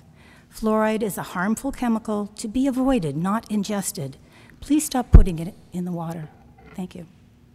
Thank you. Next person, name and address, please. Hi, thank you. My name is Jessica McGovern. I live at 115 Beach Street in Manchester. I'm one of many Cape Ann residents who drive to Groton, Mass. In order to be treated by Dr. Bob Evans and his associates. I'd like to share Dr. Evans' fluoridation testimony he gave to the Joint Committee on Public Health at the Boston State House on December 11, 2017, which is a matter of public record. My name is Bob Evans. I've been practicing dentist for over 40 years. When my son was young, I followed the ADA recommendations regarding fluoride use. I was horror-struck when in the 1990s his permanent teeth came in with the brown stains of severe dental fluorosis. My son is a movie actor, Chris Evans, who portrays Captain America. He has thousands of dollars worth of veneers on his teeth in order to cover up the disfigurement that I, his father, caused by following the ADA recommendations. My attempts to engage with the ADA over this were frustrating. They only cited endorsements of benefit and denied any ill effects from their policy. However, another dental organization, the International Academy of Oral Medicine and Toxicology, IAOMT, was very helpful. They provided me with substance, high-quality science with evidentiary proof of harm from both ingested and topical use of fluoride. The IAOMT also provided me with evidence of environmental harm. I employ 6 dentists in my Groton practice, and we do not use fluoride in any form. I encourage you to listen to actual scientists and dentists with integrity. Dental fluorosis is now afflicting over half of American teens. More than 1 in 5, 23%, have the moderate to severe dental fluorosis similar to the condition that afflicted my son, Captain America. Not all families will be able to afford the cosmetic dentistry that is required. I dropped my membership with the Trade Association ADA as well as the Massachusetts Dental Society and joined the IAOMT, a nonprofit organization of over 800 dentists, physicians, and scientists in over 14 different countries that has been researching the effects of fluoride for several decades. Their September 2017 position paper contains over 500 citations on the health risks of fluoride. I understand that paper was emailed to this committee. You should read it. These are the professionals to whom you should pay heed. Understand that public health policy that adds fluoride to water is poisoning thyroids, kidneys, bones, and brains, as well as teeth. Fluoridation is not public health policy. It is public harm policy. I support a ban on fluoridation as stated in the Senate Bill 1226. And I support Dr. Bob Evans' testimony. That's why I drive to Groton an hour and a half for my dentist. Thank you. Thank you very much. Next person, name and address. Hi, I'm Catherine Gooddick. I live at 10 Dogtown Road in Gloucester. Many of you know me, so I am not a stranger to speaking here. I'm here tonight to ask you to have an open mind and listen to the citizens of Gloucester that we are here speaking this evening about the fluoridation in our water, and not just the dentist professions that are here. I may not have an MD or a DMD after my name, but it doesn't mean my perspective doesn't count. Adding fluoride to the Gloucester drinking water may have sounded like a good idea, maybe even a great idea when it first was proposed. However, the fluoride that is added to our drinking water is a chemical additive that has widespread adverse impact on many of our Gloucester residents, many of whom are speaking tonight. Do you know that fluoride is the only chemical added to water for medical treatment?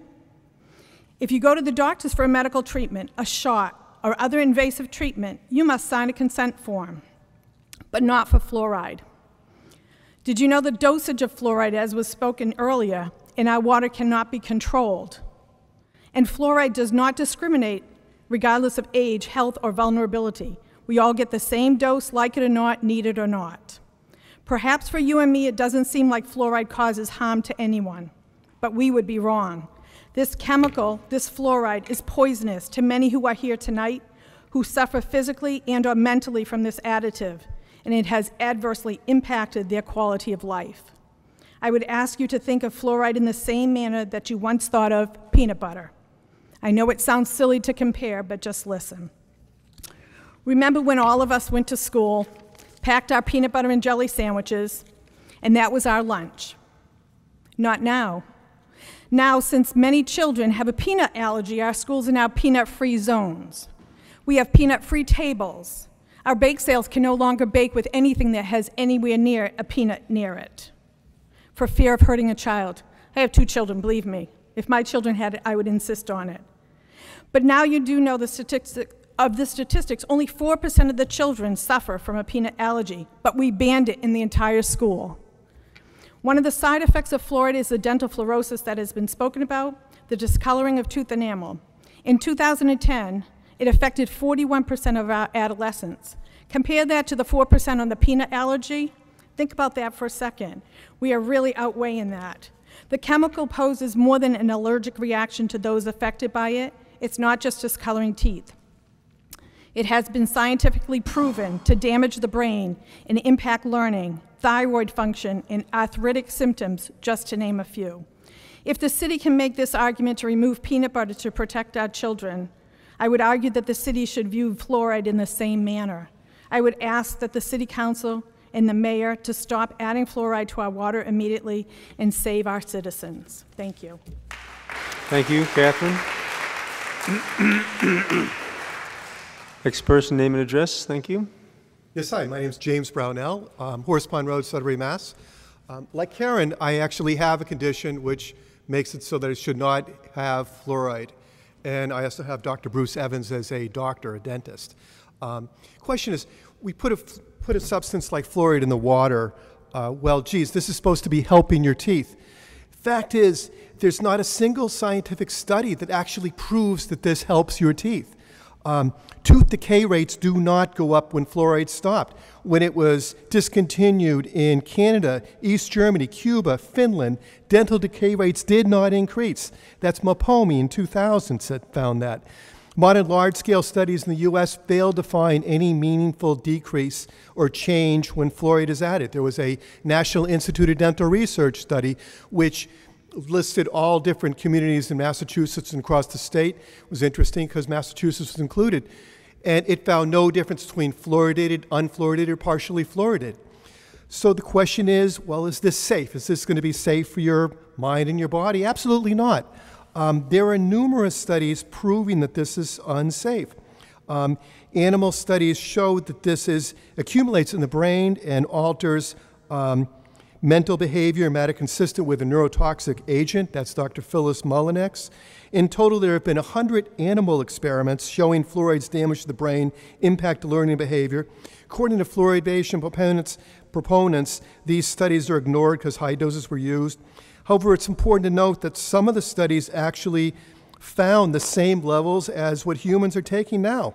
One animal study found that at lower doses under Varner in 1998, rats fed 1 year at 1 part per million had the same type of morphological changes using sodium fluoride and aluminum fluoride that has increased in aluminum of the brain and formation of beta-amyloid associated with Alzheimer's disease. Now, you're going to hear from a lot of very smart people saying why fluoride should be on the water. Geez, this is going to be great for our teeth, and we really should keep it in. What I want them to basically substantiate is, well, what about arsenic, mercury, lead, especially aluminum? Because this comes, well, you actually contact, if anyone made a phone call to Wago Chemical, and you contact their supplier, they'll tell you that this is harvested from a smokestack in China. This is something that Chinese people don't want to breathe in, but we're dumping in our water because we're told this is great. Fluoride was introduced back in the 40s as this panacea, and who actually came up with all these studies saying this is good for you? Well, it's interesting. The Mellon Group, which was hired by Alcoa Aluminum at the time, found that this miracle of fluoride came to be. Meanwhile, all the studies that they used were all totally refuted. So, I mean, they're hanging on thin air trying to say this. Now, I've been a lawyer for 30 years. I'm very careful when I say this, but in my mind, there's a question whether this is even legal. Because you understand, if you have one person say, I don't want fluoride in the water, that's all it takes. What you're doing at that point is medicating people against their will, which the Geneva Convention says you can't do. There's a Delaney Amendment saying that it's illegal to add anything to the food or water that causes cancer. Well, geez, fluoride doesn't cause cancer. This has been proven over 30 years ago that this causes cancer. Dr. Basin, about 10 years ago, found that this causes osteosarcoma. There is no doubt that this causes cancer, and there's no doubt that this is illegal. The third reason is, if you're saying, well, geez, I'm going to add fluoride to the water, and we're going to all say that this is good for you, you're doing something that a doctor cannot do. You're prescribing a drug to somebody. You've gone over your 3 minutes. Just 1 second. You've gone over your 3 minutes. Can I have 1 more second to talk? You're prescribing a drug to somebody. Those people behind you, they would like to speak too. You're prescribing a drug to somebody who may not be able to take that drug. Thank you so much for your time. Would you tell the clerk your name and contact information? Thank you. Next person. Thank you for your patience. Thank you for listening. There are many, many facts. Name and address. Carmine. Name and address, please. Name and address for the record. Carmine Gorga, 87 Middle Street in Gloucester. There are many, many facts in relation to fluoride. I tried to reduce them to 4, and I distributed one short paper, which I hope will be published in the Gloucester Daily Times as well, but if you read it at your leisure, you'll be benefiting. My presentation is going to be very, very restricted to the essential facts. One, fluoride is a poison. The industry is honest enough to tell us, and the industry is under construction to get rid of this element. Now we are paying them to dispose of that dangerous, poisonous product. Doesn't make sense. The public has been convinced that, some of the public have been convinced that it is a good thing to have fluoride in the water, and the proof of the goodness is reduced to one small fact. Only 25% of reduction in the rate of cavity for people who inject fluoride forever continuously. Now 24%, just this is the only positive element that they can contribute, can be certain of. And two things to consider there. One is that if it is 25%, it means that it is 75% not efficient. Wow, consider that. Would you ever invest your effort in something that is only 25% efficient? I wouldn't. Second, once they consider the reduction in cavities, they don't consider the possible negative effects on these people. Never.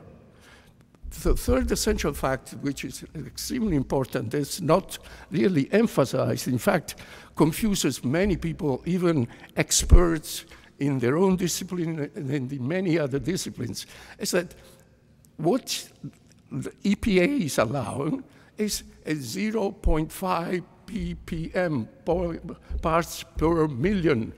It's such a small quantity, Who cares? It's nothing.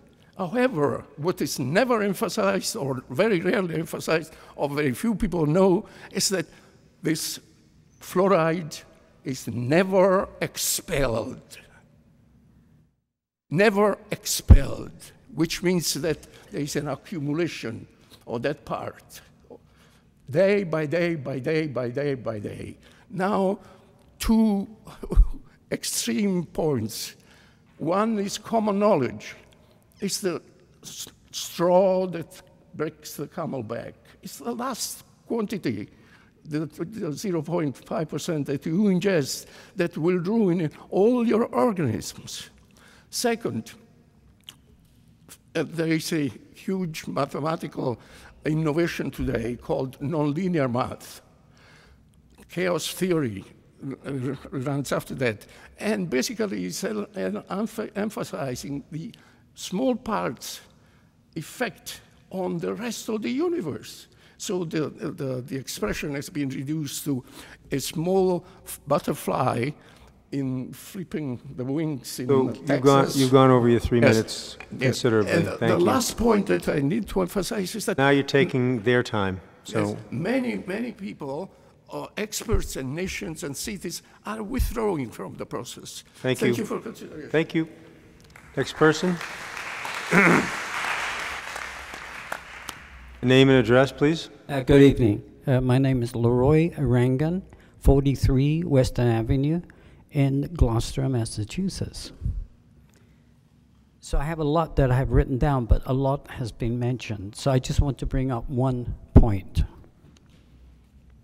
In a study spearheaded by the Environmental Working Group, EWG, in collaboration with Commonwealth researchers at 2 major laboratories, found an average of 200 industrial chemicals and pollutions in the umbilical cord of new babies.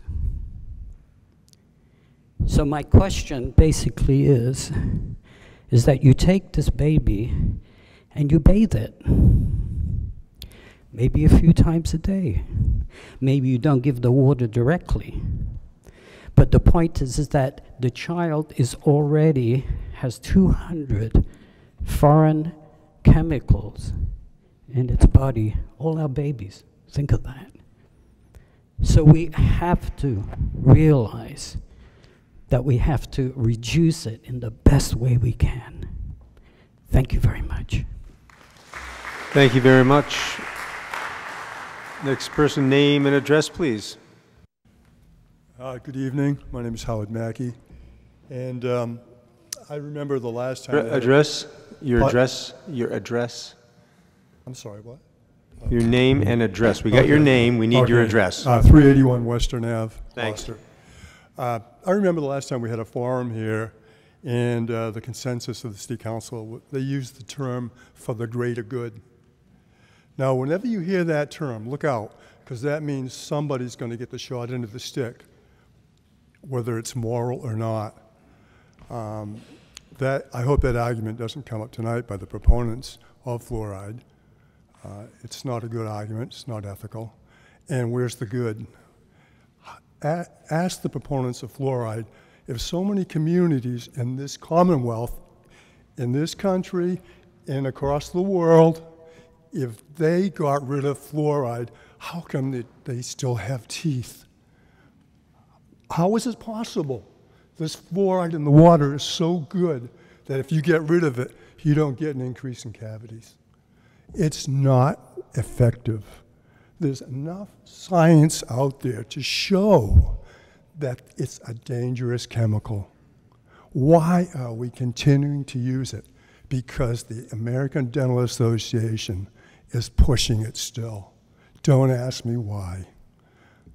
I have my theories, but it's your job, and it's a tough one, to evaluate the science that's out there. There are a lot of really good studies, and you'll come to the conclusion, this is dangerous. This is a dangerous chemical. This chemical could never get approved as a drug today, and it never has been.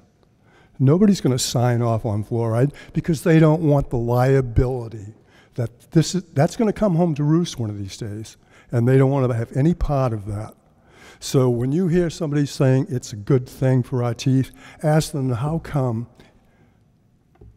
it's not doing anything when all the other communities can dump it and don't have an increase. That's the elephant in the room. There's no getting around that. All the countries, all these people across the globe, their teeth are in their mouths. They don't have extra cavities. Give me the argument. Show me the evidence that refutes that. And then maybe I'll consider going back to drinking fluoridated water, which I could get if I wanted to by putting it by getting it in pill form or in toothpaste. That goes to the ethical part of it. You're forcing me to take a fluoride tablet essentially every day, whether I want it or not, in an uncontrolled dose, whether I want it or not. If you want fluoride, you go buy it and take it home with you and give it to your children and suck up as much as you want. But I don't want any. And I don't think anybody else should be forced into taking that into their bodies. Thank you. Thank you.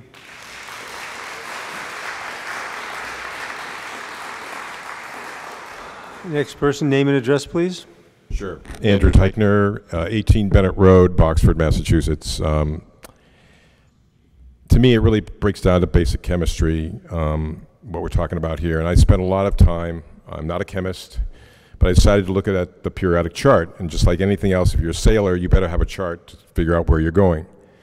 And if you look at the periodic chart and you start seeing where fluoride is on there, who's ever on top wins. And fluoride pushes iodine out of the body just as chlorine and bromine does. And this is basic science.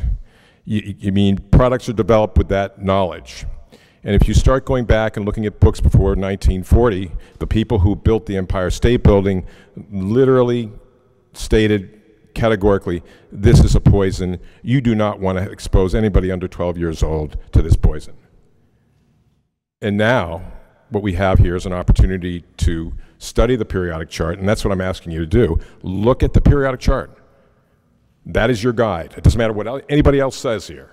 It is the periodic chart, and then once you start to learn how it works, you begin to realize that putting an inorganic compound in the water is hazardous to one's health. Thank you very much. Thank you.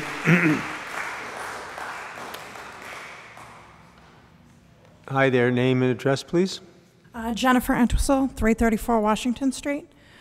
I'm a 36-year-old mother, and 4 years ago, my life changed completely when I got a 1 in a million disease from a drug, from an antibiotic that was supposed to make me better. I now have 2 1 in a million diseases because autoimmune diseases kind of work like that.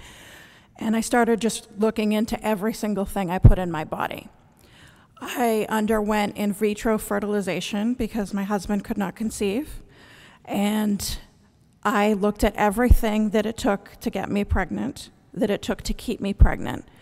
I had gestational diabetes from 10 weeks because my father has type 2 diabetes, and I'm predisposed to it. And I looked at everything I put in my body. And I controlled my gestational diabetes with my diet and not by drugs. I looked at every drug I put in my system from then on.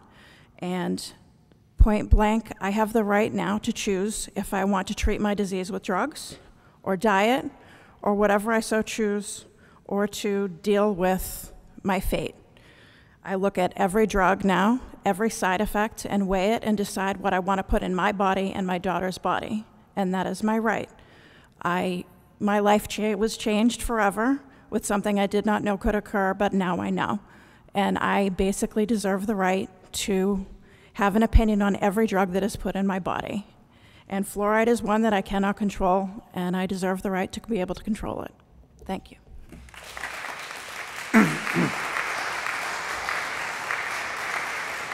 Anybody else wanting to speak in favor?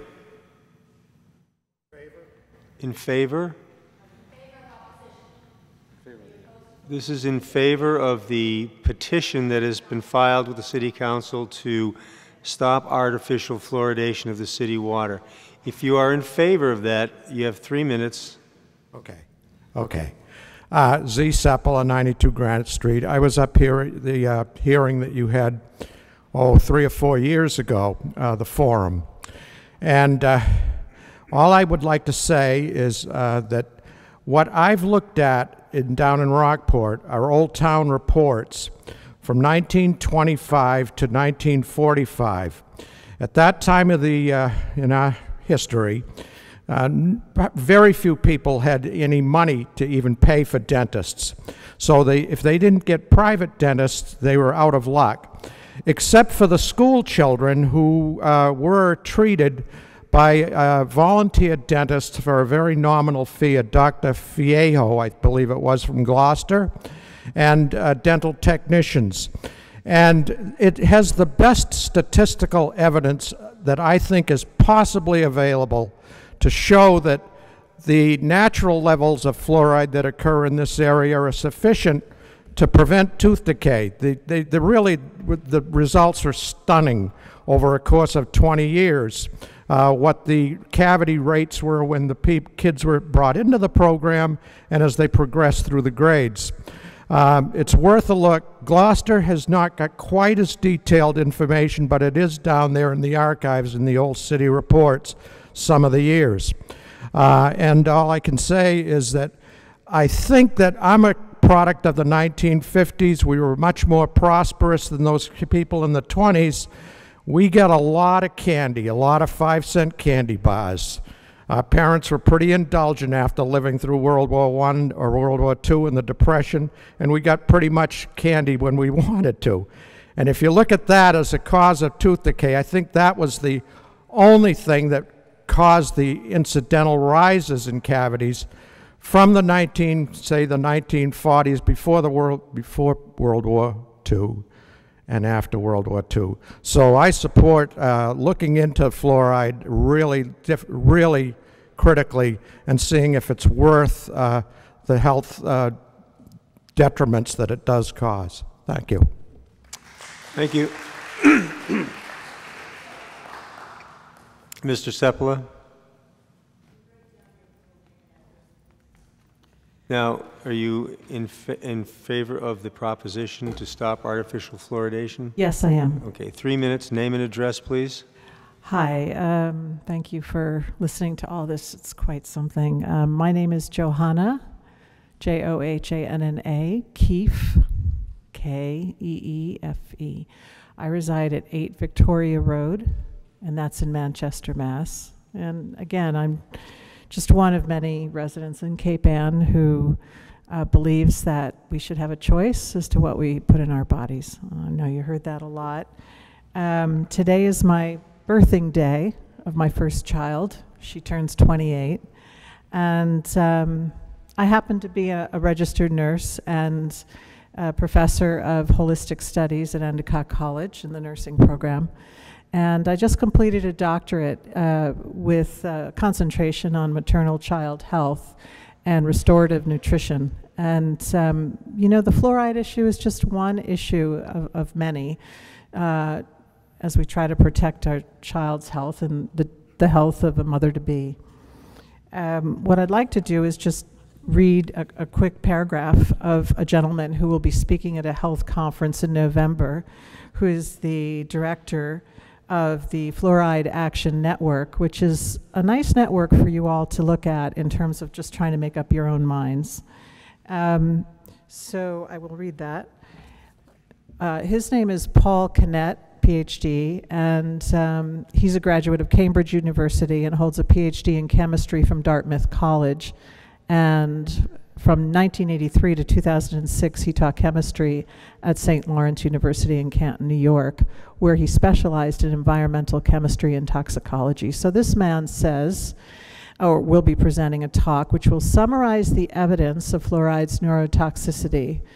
He says there have been over 300 cellular, animal, and human epidemiological studies, that indicate that fluoride can damage the brain. This indicates 50 studies that have found an association between lowered IQ and exposure to fluoride conducted in several countries, China, India, Iran, and Mexico.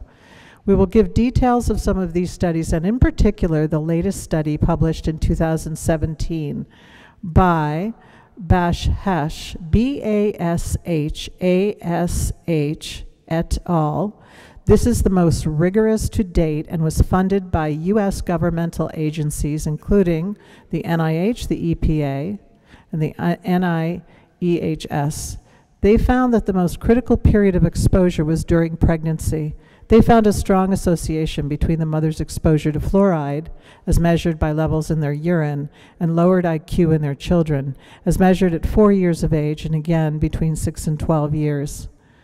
And so, even though this rigorous study was funded by the U.S. government agencies, those same agencies are doing nothing to warn pregnant women to avoid fluoride. And you've heard about the pending lawsuit. No one's really spoken of who profits from all this. I'm sure there's a money trail. I'm not sure what that money trail is. So you've gone over your 3 minutes. Okay. I appreciate your time. Thank you so much. Okay. Okay, anybody else in favor? Thank you. So now, we normally say those opposed, but I'm not going to say that. We'd like to invite Dr. Segal, the chairman of our Board of Health, to give the city's point of view. And you have up to 15 minutes if you wish. So, Rich, welcome. Thank you. Rich Sagal, 35 Stacknot Heights. As was mentioned, I'm the chair of the Board of Health here in Gloucester. I'm also a retired family physician. 3 years ago, the issue of fluoridation of our water supply was debated here, and there was a referendum question on the ballot. There were many presentations made about the pros and cons. The citizens of Gloucester and Rockport voted on whether to continue supplementing their water supplies with fluoride to attain the currently recommended levels. In Gloucester, 65% of the voters voted to continue community water fluoridation. In Rockport, it was about 58%. Since then, there have not been any credible studies that have changed the consensus of opinion of medical, dental, and public health officials concerning fluoridation. Fluoridation continues to be one of the most cost-effective methods of preventing dental decay. I will not attempt to summarize the current information on every aspect of community water fluoridation programs, nor rebut all the assertions that have been made. I have divided the issue into 4 questions, which I will briefly discuss. The first question is community water fluoridation effective? The second is it safe? The third is it legal? And the fourth is community water fluoridation a question of social justice? So the first question, is it effective? Dental decay affects most Americans. About 60% of teenagers have some decay, as do 95% of adults. Numerous studies over many years have demonstrated the effectiveness of community water fluoridation programs in preventing decay for people of all ages. It costs pennies per person to save billions of dollars. One study in 2013 found the estimated savings from community water fluoridation was $6.8 billion per year. That's $32 per person in fluoridated communities. An older study from 2005 found that each dollar spent in community water fluoridation saved $38 in dental expenses. We already were told that over 160 Massachusetts communities fluoridate their water, and they protect over 4 million residents of Massachusetts, which is about 2/3 of the population. Many dental, medical, and public health experts, agencies, and organizations have issued statements supporting the effectiveness and safety of community water fluoridation programs in promoting dental health and preventing decay. And in the packets that I handed out earlier, there is a list of over 120 or so organizations that support this effort. So the second question, is fluoride safe? This is not a simple question that can be answered with a yes or no answer. There's a saying in toxicology, the dose determines the poison. Any substance can be toxic if the dose is high enough. For example, too much oxygen or too much water can kill you. Granted, too much fluoride can cause harm. That's why the amount in the water supplies are carefully monitored and the desired levels reevaluated and adjusted. Botulism toxin is considered by many to be the most poisonous biological substance known. Yet in very small doses, it's safely used medically. It's called Botox. You may have heard that a tube of toothpaste contains enough fluoride to kill a child. This just isn't true. A 4.5-ounce tube of toothpaste contains around 150 milligrams of fluoride. The lethal dose for a child weighing 45 pounds is 655 milligrams, or over 4 tubes of toothpaste. The toxic dose of fluoride is 5 milligrams per kilogram of body weight. Put in another way, a 150-pound adult would have to drink 350 liters of fluoridated water. That's nearly 93 gallons within a short period of time to get a toxic dose. Many of the studies showing the adverse effects of fluoride involve much higher levels of fluoride in the water than found in this country. Comparing these outcomes to community water fluoridation is meaningless. One recent study frequently cited by the anti-fluoridation supporters is a study done in Mexico in communities without community water fluoridation. The anti-fluoridation supporters claim the study bolsters their hypothesis that fluoridation leads to decreased IQs. The study wasn't designed to answer the question about fluoridation and IQ, and so any conclusions are not valid. In addition, one of the sources of fluoride was fluoridated salt, not community water fluoridation. Also, there was inadequate control for other factors, and there was no accounting for other sources of dietary fluoride. The limitations of this study show that it's inappropriate to draw from it any conclusions about optimally fluoridated community water supplies. The next question is community water fluoridation legal? And a related question, is it forced medication? No state court of last resort has determined community water fluoridation is illegal. The U.S. Supreme Court has ruled at least a dozen times on this, saying there are no substantial federal or constitutional questions involved. The courts have ruled that fluoride is a nutrient, not a medication. Fluoride is present naturally in the environment.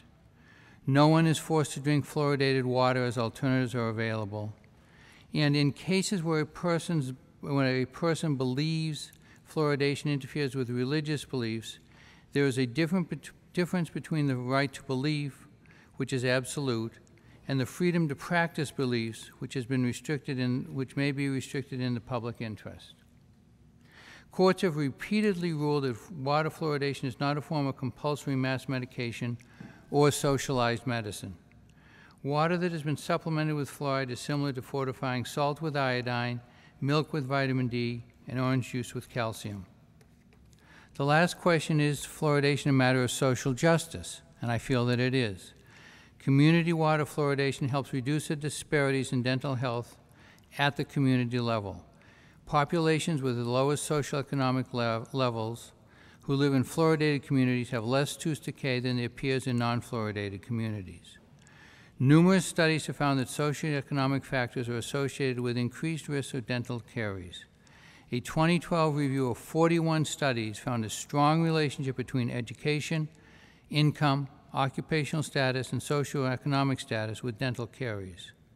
A study of children in New York concluded, compared to children in the high-income group, low-income children have more caries and untreated caries, fewer dental visits, fewer sealants, and a lower use of fluoride tablets for those children that are drinking non-fluoridated water.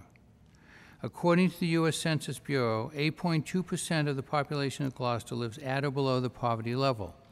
That's nearly 2,500 people. For the year ending in July, the Children's Dental Clinic here in town saw 600 children and provided almost 600 treatments for cavities. So to summarize, is fluoridation safe? Yes. Is it a community fluoridation effective? Yes. Is it legal? Yes.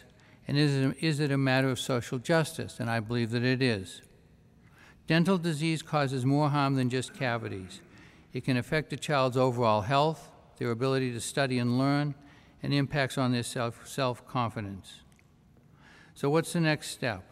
I think the people of Gloucester resoundingly spoke in 2015, with 65% supporting the continuation of community water fluoridation.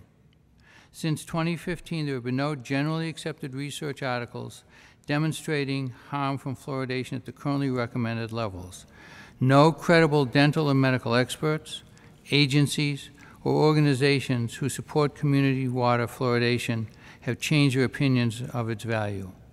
I feel strongly that Gloucester continue supplementing the water supply with fluoride. I also want to mention a book which I didn't get in time, but I will be getting copies for everyone on the council from the ADA, which covers every question I've ever heard concerning fluoridation. And I'll get these and to be distributing them later on. Thank you.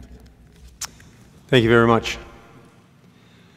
So with that, we'll switch over. Hold on. So is there anyone else who wishes to speak to the presentation in support of continuing fluoridation? 3 minutes each. Yes, sir. Come to the mic and name and address, please.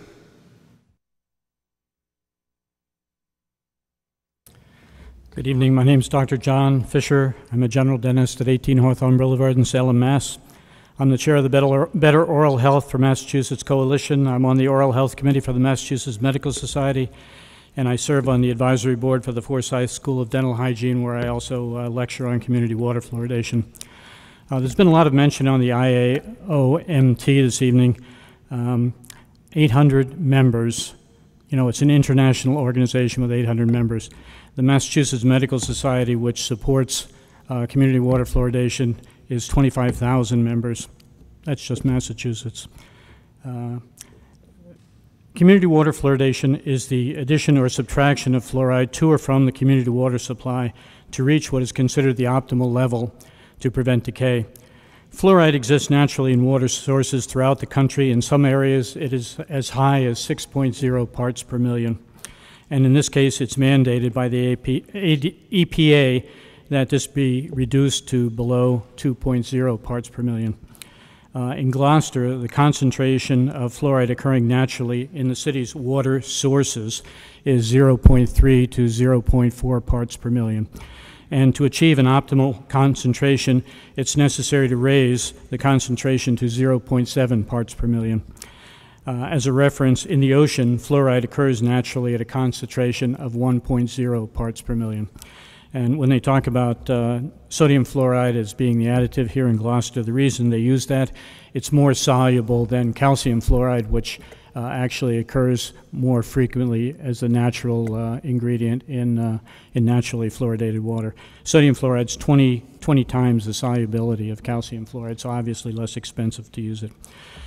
Public health studies done in New York, Colorado, Louisiana, and Texas on the Medicaid costs of dental care in fluoridated and non-fluoridated areas show a significantly lower expenditure in fluoridated areas, a savings to those not on Medicaid as well.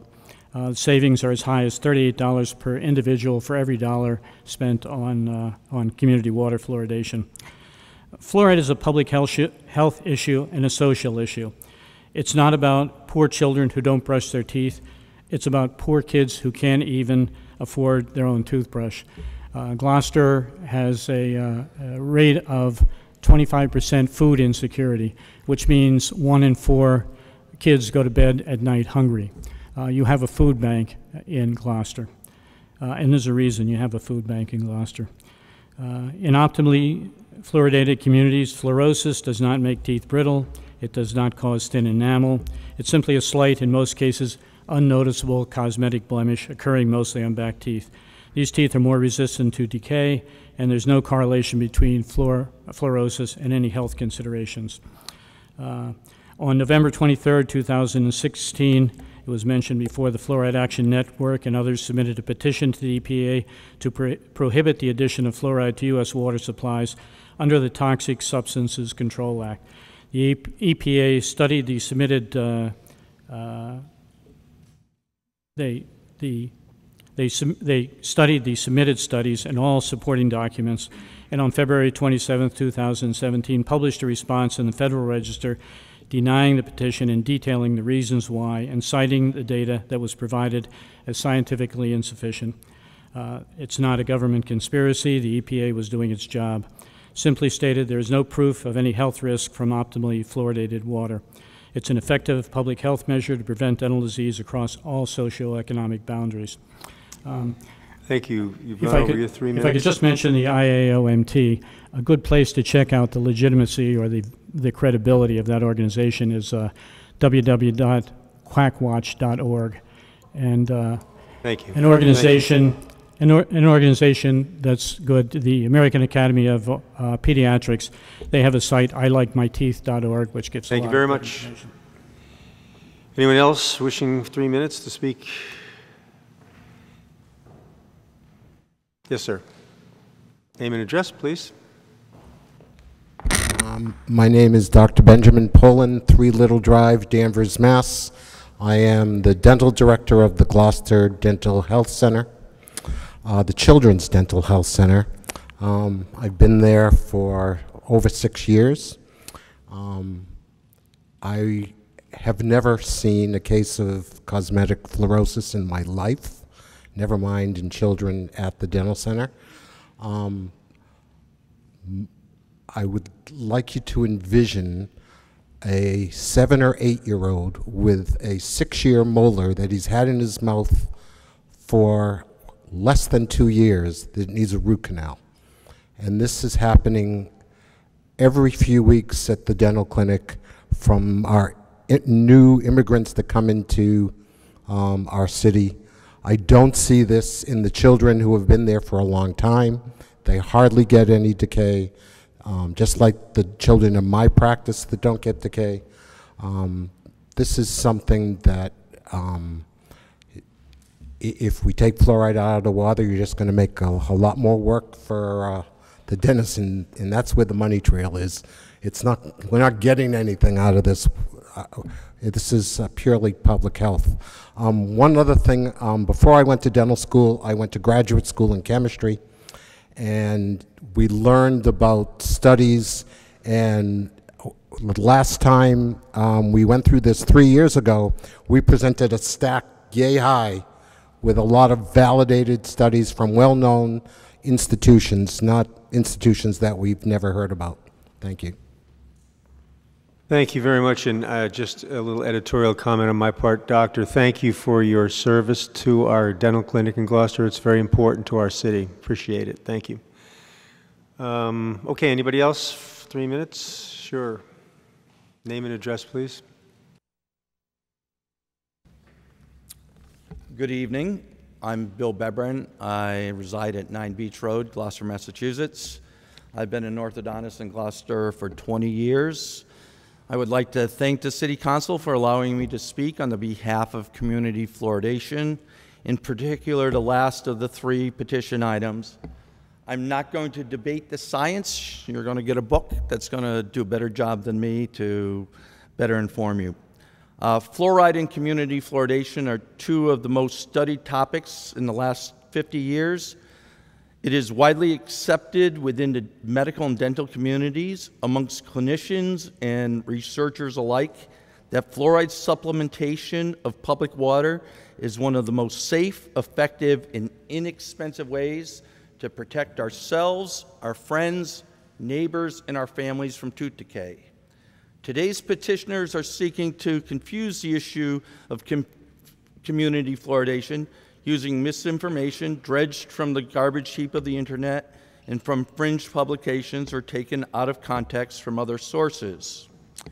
Considering this, I would like to point to a seemingly overlooked aspect of this discussion. If it was true fluoride is a corrosive poison and that community fluoridation is bad, fluoride should not be allowed in our drinking water. As such, taxes should be raised or a bond drive initiated to fund the purchase of equipment to remove the roughly 30% of fluoride that I understand is found in the city water that is endogenous and has been provided by the beneficence of Mother Nature. Let me say again, nearly 30% of the fluoride in our water is already there naturally before us humans added any of it. Chemically, there's no difference between this naturally occurring fluoride normally found in our water. Sodium and calcium fluoride both deionize, and the fluoride added by the water to raise the fluoride concentrations to ideal cavity fighting levels. They're both they act chemically the same. Logically, if one believes the anti-fluoridationists, then it all must go. I trust very few would support such a policy. I, like the vast majority of medical, dental, and public health professionals, support community fluoridation. We all are fortunate to have a dedicated Board of Health whose responsibility it is, legally, ethically, and morally, to review the wealth of the scientific literature, distill it, and then make decisions on our behalf to protect the public health. Let's let them do their job, including supporting community fluoridation. Thank you. Thank you very much. Anyone else? Name and address, please. Hi, I'm Brian Orr Pediatrics at 1 Blackburn Drive, and I'm also a resident at 7 Brooks Road. I'm a local pediatrician, and I'm here to ask you not to take fluoride out of the water. I know it's not going to a vote, but I would hope that the community doesn't have to go through another big debate. I was here a few years ago when we went through it before, and somebody already cited that vote. The American Academy of Pediatrics, which I belong to, supports the U.S. Department of Health and Human Services in its final recommendation for an optimal fluoride level in drinking water to prevent tooth decay. Water fluoridation continues to be one of the most important tools in our toolbox to prevent tooth decay in children and adults. Hundreds of studies have affirmed community water fluoridation as a safe, equitable, and cost-effective way to protect the oral health of the population. You can read this at the aap.org, the position statement on fluoridation in water. There's also, somebody else cited the ilikemyteeth.org site that's partnered with the AAP.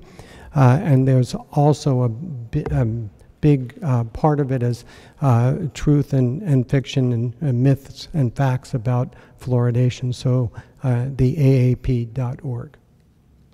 Thank you. Thank you. Thank you. Anyone else? Okay, thank you very much. Oh, yes, sir. Go ahead. Name and address, please, for the record. My name is Dr. David Harrison. I practice at 222 Washington Street, and I'm a resident. I live at 3 Breezy Point Road in Gloucester. I'm not going to get into the science of it, but I've been practicing in Gloucester since 2000. I've been here for 18 years. Prior to that, I practiced in Danvers and Salem, and I can say patients of mine that do not want to use fluoride, I respect that, but I can tell you every 6 months I see them or a year, they have cavities. So, you know, to say that to take it out, I think it would be a huge mistake for the community. When you're looking at the, you know, like the health of the population, I see patients every day, and whatever we can do to help keep cavities down low, I think it will be very helpful. The average person, if they have to go to the emergency room, it will cost them in the thousands. I was a resident in Connecticut when I was doing my residency, and back in 1997, every patient I took to the OR, their bill was anywhere between $4,000 to $7,000. That was over 20 years ago.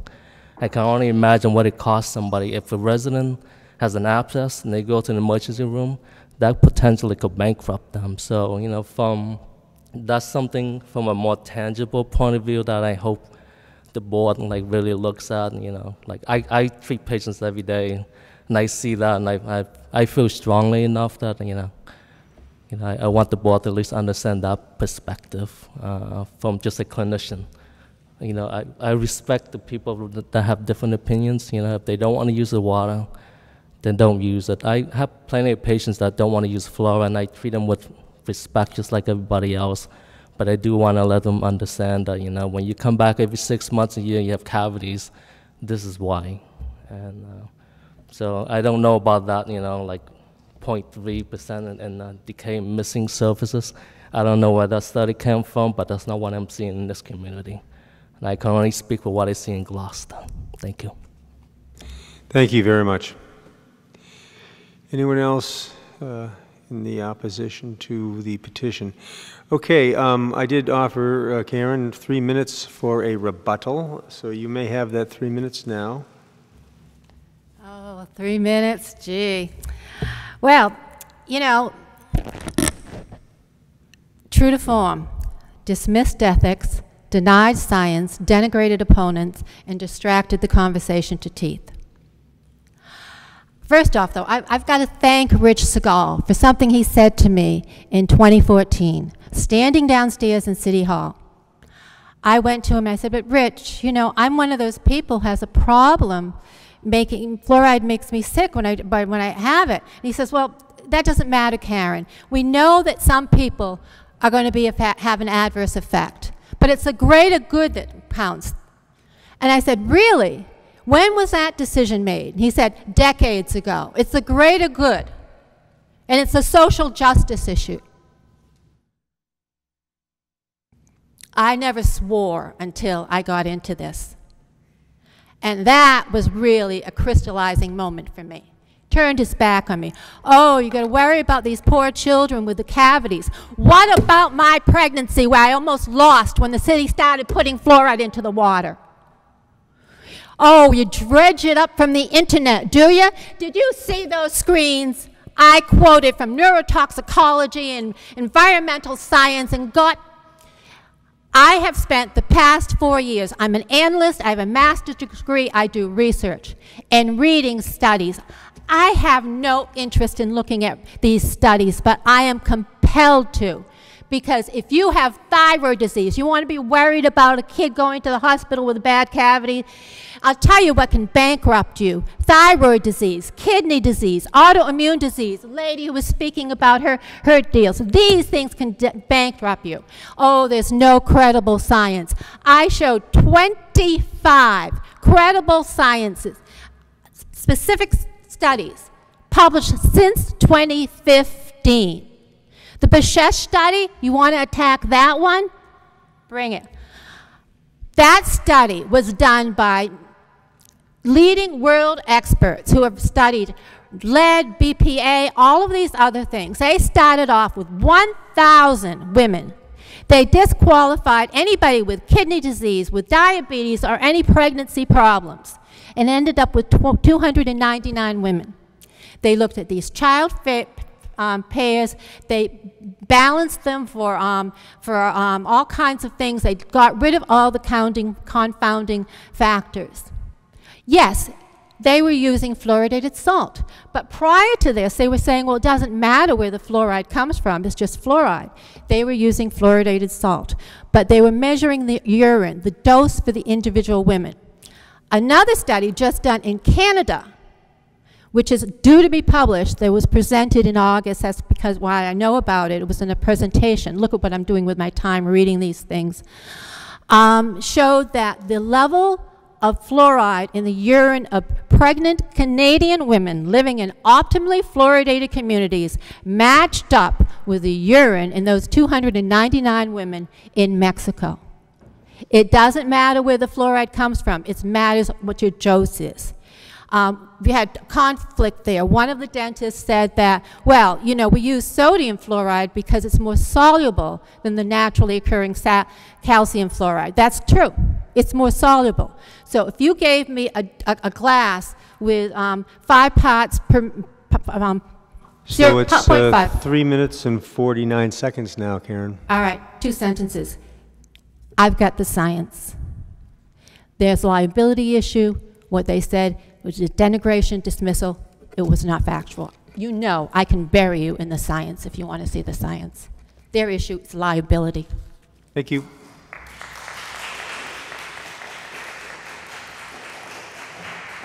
Okay, I think that would be it. We'll move on.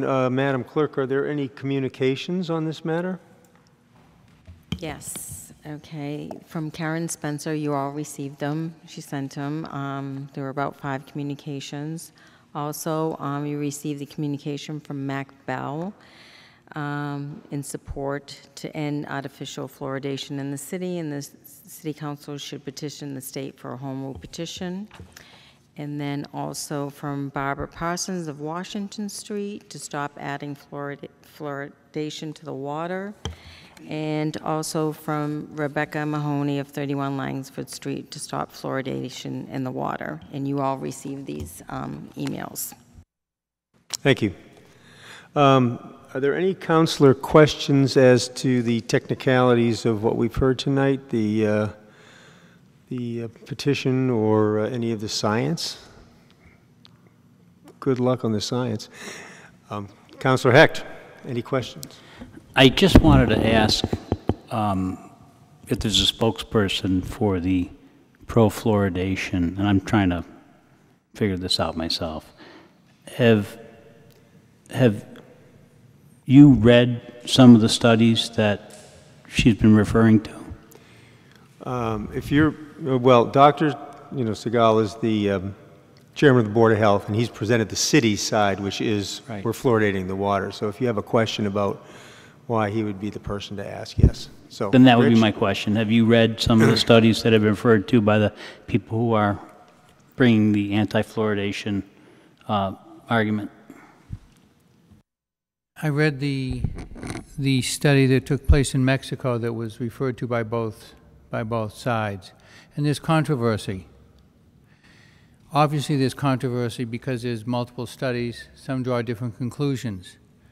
You have to look carefully at the studies, look at who did them, what their bias is, if they have a bias. But I think the weight of the studies show that fluoride in proper doses is safe. They're right, too much fluoride can cause problems, but as I mentioned, so can too much of almost any substance cause problems. Too much water will kill you. We don't say, well, we shouldn't be drinking water. So yes, I've read some of the studies, but they're complex, and the results are not always clear. Thank you. Any other questions? Councilor Gilman? Mr. Segal, this might be your question too. I'm sorry. Thank you. I have a question. Many houses in Gloucester have wells. So could you summarize what the issues are with wells, if any, regarding fluoridation? The little I've read of it said that most wells are not tested for fluoride levels. So that's something that would be up to the individual homeowner the same way any other testing they do on their well is. I suspect some may be up to the 0.4 level that was mentioned, so they might need some tablets. Others may be lower than that. Other councilor questions? Good. Oh, Councilor O'Hara, go ahead. Sorry. Is it not true that a fair amount of the manufactured products out there, that liquid contains fluoride? There is a lot of fluoride in various foods. I can supply you with a list. If you drink a lot of tea, you're getting a lot of fluoride. Not from the water, but from the tea. But that's why the level of optimal fluoridation has changed over time, because we, meaning the scientists who study this and work with us all the time, are looking into those factors to see if we should be lowering the supplemental fluoride in the water because people are getting it other ways. So are we adjusting fluoride in our city? Yes. We recently, a number of years ago, lowered the level. So what basis do we use? What criteria in lowering it? Is there an equilibrium someplace to keep it at a safe level? We're getting a little beyond my level of knowledge. There is a safe level based upon the total intake of fluoride. And they used to think that people in the southern part of the country, for example, needed a lower level because they took in more water, but then they decided that wasn't the case. So the powers that be in the government, the EPA, must be looking at this on a regular basis. But I can't speak any more to that. Yeah, but this is a local issue. It's a personal issue to people. You know, I look at Nestle that owns Poland Springs. They're running thousands and thousands of gallons down the main turnpike every day. Isn't any fluoride in it. It's all about money. They're in the money business. If there was money to be made with fluoride, they'd be putting fluoride in the water. We all carry around water bottles of spring water. It doesn't make sense to me. You don't know what level of fluoride, if any, is in the spring water and the bottled water unless they supplement it. It's tested. There's plenty of documentation out there. Monadnock, Poland Spring, it's all out there. It's public record. They may test it, but what I'm saying is they do. If they don't add fluoride, they don't have to say anything. If it's naturally fluoridated, they don't have to say anything. No, understood. There's natural fluoridation. That's a given. But I don't think natural fluoridation and the implementation of fluoride are the same. The fluoride ion is a fluoride ion no matter where it comes from. So is it not true the fluoride is a waste product of the aluminum industry? Fluoride is one source of it is a byproduct of fertilizer manufacturing, but just because it's a byproduct doesn't mean that it's bad. I'd like to point out the water that you have in that bottle. You don't know where it was a year ago or 2 years ago. It could have been sludge, it could have been sewage, it could have been human waste, it could have been cooling a nuclear reactor. But it doesn't make any difference because it's been purified. And the same thing is true of the fluoride that we get. It has to meet certain governmental standards. The oxygen we breathe is a byproduct of photosynthesis. But we're not concerned about that. So byproduct carries a certain connotation which isn't really there.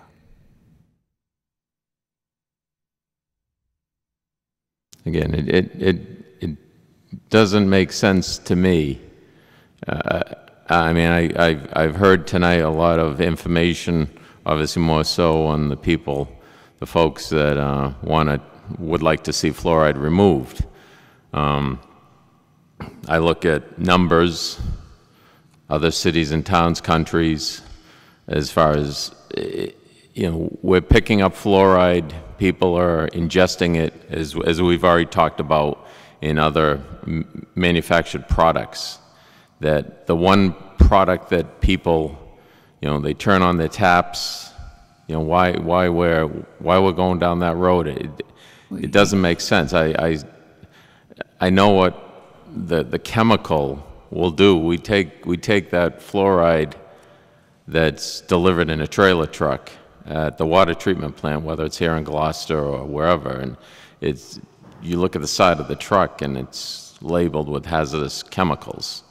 It just doesn't make sense that this is being forced into people's systems.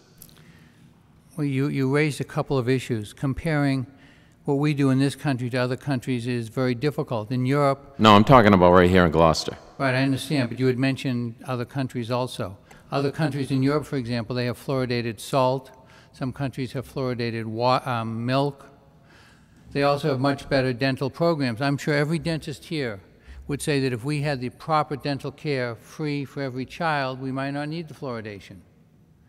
But we don't have that care. You see children with rotten teeth, and they shouldn't happen. So that, I mean, that's one issue to look at. It's very difficult to do the comparisons that you're describing. In terms of it being toxic, as I said, anything can be toxic in the right dosage. Too much salt can hurt you. So that you have to look at the dose. As I mentioned, botulinum toxin, the most poisonous natural substance. We use it medically. It's just a very low dose. It's controlled. And it's the same thing too with fluoride. I will grant too much fluoride could be harmful, but that's why it's adjusted. But we're talking about children, and I'm just repeating what has been said today or tonight regarding the fluoride helps, but we're talking of over-ingestion of fluoride, which is harmful. I mean, it was mentioned about affecting your thyroid. Believe me, once I heard that, I immediately, because I've been suffering from that for a long time, and I've been drinking Gloucester water for a long time. You have to look at the studies when we're here. We're talking about reduction of plastic bags. People, how many of those plastic water bottles go into our trash? Now, I don't remember that years and years ago as a child. No one carried around water bottles. We had water fountains. How long have we been putting fluoride in our water system? It began, I believe, in the 50s. In Gloucester or nationally, you're talking about? In Gloucester. I don't know the exact date. Someone said 1981. I have no basis for yes or no on that. Terrific. It's just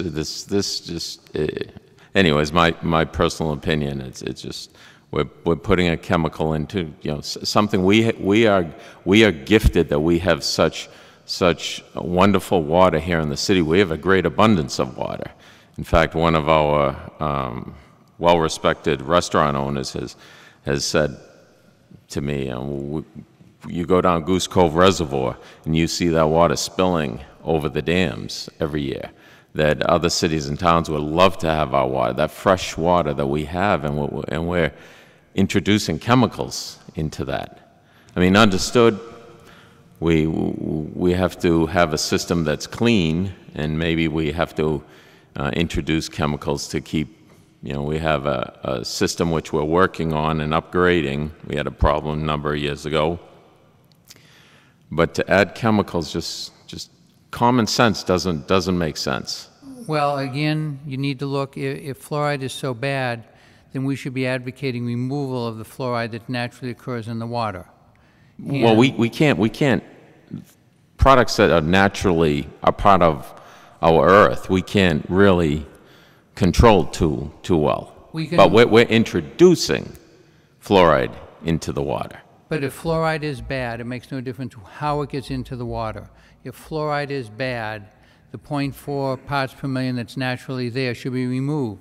According to Larry Durkin 3 years ago, it would cost us about $3 million to get the equipment to do that and about $300,000 a year to run it. Okay, but I'm not talking about, that's the extreme. If we just started with that truck that shows up at the water treatment plant doesn't show up anymore, and we let the natural fluoride run its course. Let me just interject for a second. This is for questions. We'll get to the pontificating part later. Anybody else have any questions for anyone? Yes, Councilor Memhard. Dr. Segal, one of the concerns that I've heard addressed, and I know you're balancing the general well-being of our community at the Board of Health. I think it's part of what I've heard this evening and what I'm aware of generally is that there are, within our general population, there are certain percentage of people, it might be 10%, whatever, that are unusually sensitive to various chemicals in the environment, and some have different responses to those. From the point of view of the Board of Health, you're balancing the general health of the community from a public health point of view against people that have to spend then extra money to protect themselves and adjust their lives because of their personal, particular chemical sensitivities and the health impacts that they may or may not have. And that's a balance, is that correct? What we heard was a bunch of anecdotes. I believe in the value of scientific studies and double-blind, placebo-controlled studies. Now, I'll tell you an anecdote that may be of interest. I was talking to a fellow who's a dentist and been involved in public health in Boston, and he told me the story when they decided they were going to introduce fluoride into the city water in Boston. They publicized it. They told people we're going to do it as of February 1st. I forget what year it was. We're going to introduce the fluoride. And February 1st rolled around, and they got a flurry of calls, people calling, complaining of stomach problems, skin problems, hair problems, et cetera, et cetera. And what he told me is they didn't tell the public that they didn't introduce a fluoride because of a mechanical problem. So people were calling with complaints, and the water they got on February 1st was the same water they got January 31st. So it's difficult when you're dealing with anecdotes. I've heard people complain of sensitivity to fluoride. I have not seen any articles or good studies about that, so I can't really comment on that. Other questions? Okay, thank you, Doctor. Thank you. We will close the public hearing. Now, we don't have a committee report, which is what we usually do at this point. So we have a couple of options. The petition, I'll read the petition again. This is what the petition's asking: stop artificial fluoride of the city water and the addition of fluoridation chemicals to Gloucester city water, beginning with the City Council public hearing to review the evidence, which we've done. 1, City Council has sole authority to initiate the legal process of ending fluoridation. 2, fluoridation contributes to lead in drinking water and accelerates destruction of city infrastructure and homeowner plumbing. 3, evolving medical opinion based on scientific evidence of harm to consumers and environment is increasingly opposed to fluoridation policy. So that's what the petition presented to the City Council. So we have some decisions to make. We don't have any action to take tonight. We did have a referendum in 2015. This went to the voters. The voters were 6,020 in favor of retaining fluoride and 3,199 opposed. That's a 2-to-1 margin. I'll just tell you personally, if we're going to make any change in fluoridation, I think we got to go back to the voters. So when we consider our options, one is I've heard people talk about a home rule petition. Not exactly sure what that means. I think that there are some who advocate that means that it can, if we get the approval to have a home rule petition, that the City Council can vote about fluoride. I would not advocate that because the voters have spoken, and very recently. So the question is, what do we do about this? What do councilors want to do? Do we want to entertain an issue of resubmitting this question? Do we want to have a city council order? Some councilor can propose an order that incorporates some of this. Those are some of the. Yes, Councilor Gilman. Thank you, Councilor. One of the things that I would be interested to do to follow up on your question about the home rule petition. I would be interested in getting more information of the 189 cities and towns that have eliminated fluoride. It would be interesting for me to know how many of those have done that via a vote of the people like we did in 2015, and how many of them have taken advantage of the home rule petition. Because the folks here that are definitely, in favor of eliminating the fluoridation are looking at that as something that is an opportunity, whereas the 620 who voted in favor might see that as challenging their vote that they just did 3 years ago. So it's a piece of data that might be interesting, at least for me, to understand how many of those exercise that home rule petition. Because, like I said, it was only 3 years ago, and that information is important, at least to me, in terms of what we might want to do. I don't know if that's easy to get. I don't know if that's something that Joanne could get through her, the city clerk's organization, just to send that out there and find out. But I think data like that is important, at least to me. So what do you want to add? Chip, I want to come up for a second. What did you, go ahead. You ask him.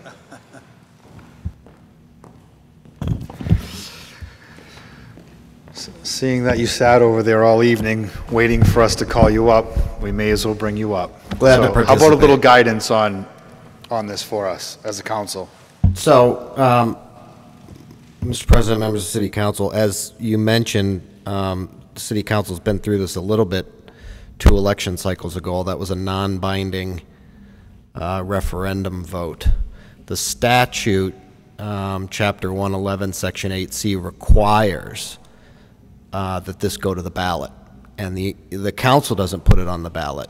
10% of the voters have to sign, registered voters have to sign and submit a petition to the clerk to put it on the ballot.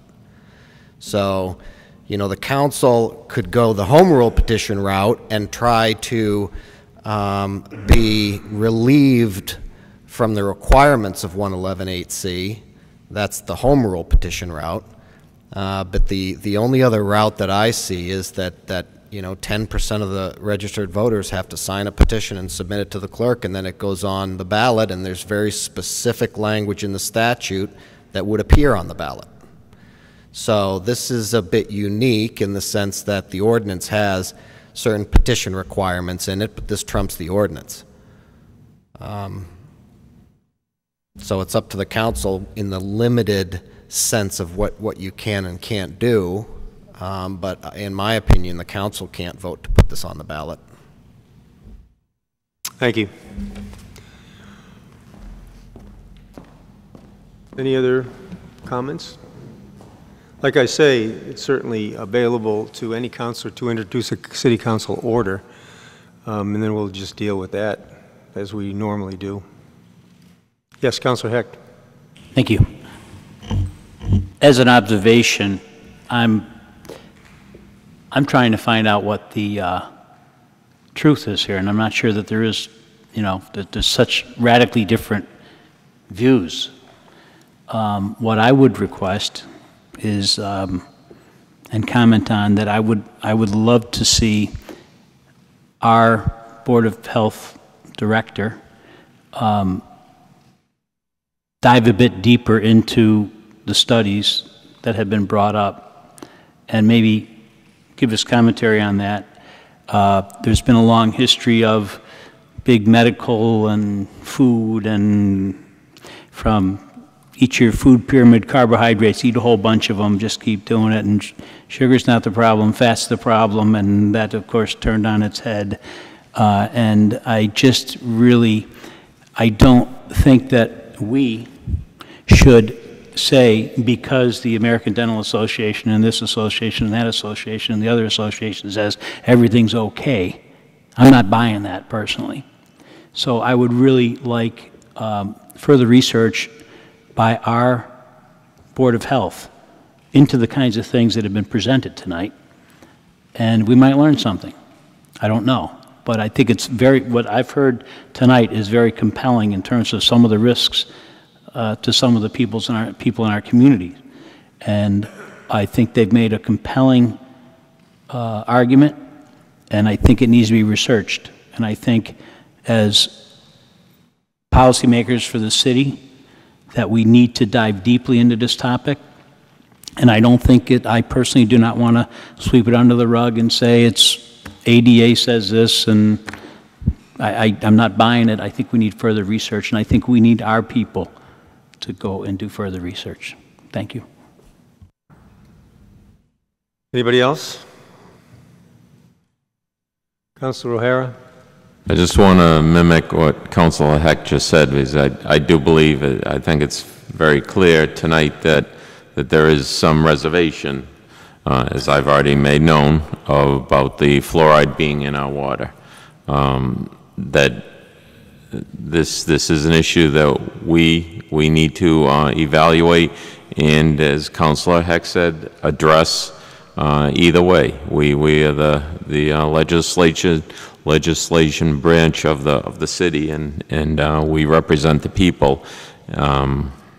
Not that tonight was a representation across the city, but we clearly had the number outweighed who wanted to see the fluoride being removed from our water supply. So I just want to be another councilor that we need to move this forward and continue to look at it and make some decisions. Well, I'm sure that the Board of Health in the city, which is our, go-to place, has all the research data and studies, and, councilors are free to educate themselves to the extent they would like to. I think that's really where things stand right now. So, anybody else? Councilor Nolan? I've been doing a lot of reading and research over the years from Karen on this. I do have some of my own issues with the fluoride and other chemicals in the water. I do suffer with psoriasis and different other disorders that do fight it, and personally it's not good for myself. I have a lot of people in the city that speak for it, that they want it. Personally, I do not like it as a person. I do have a responsibility to the public to look into it deeply, but I do see and feel the effects of the fluoride and different things in our water. So it is something that I'm not ready to lay down on yet, and I still want to keep going with getting more information and hearing back from people. Yes, Councilor Gilman. So in the spirit of us doing more evidence-based research, I'm wondering if there could be a centralized place where we could have our questions collected and answered, so we have an opportunity to kind of process this information. Just kind of like a hotline information. I know it can be a lot of work, which I certainly don't want to create more work for our staff, but at the same time, I think some of the questions that have come up are worthy of understanding and learning more about. And I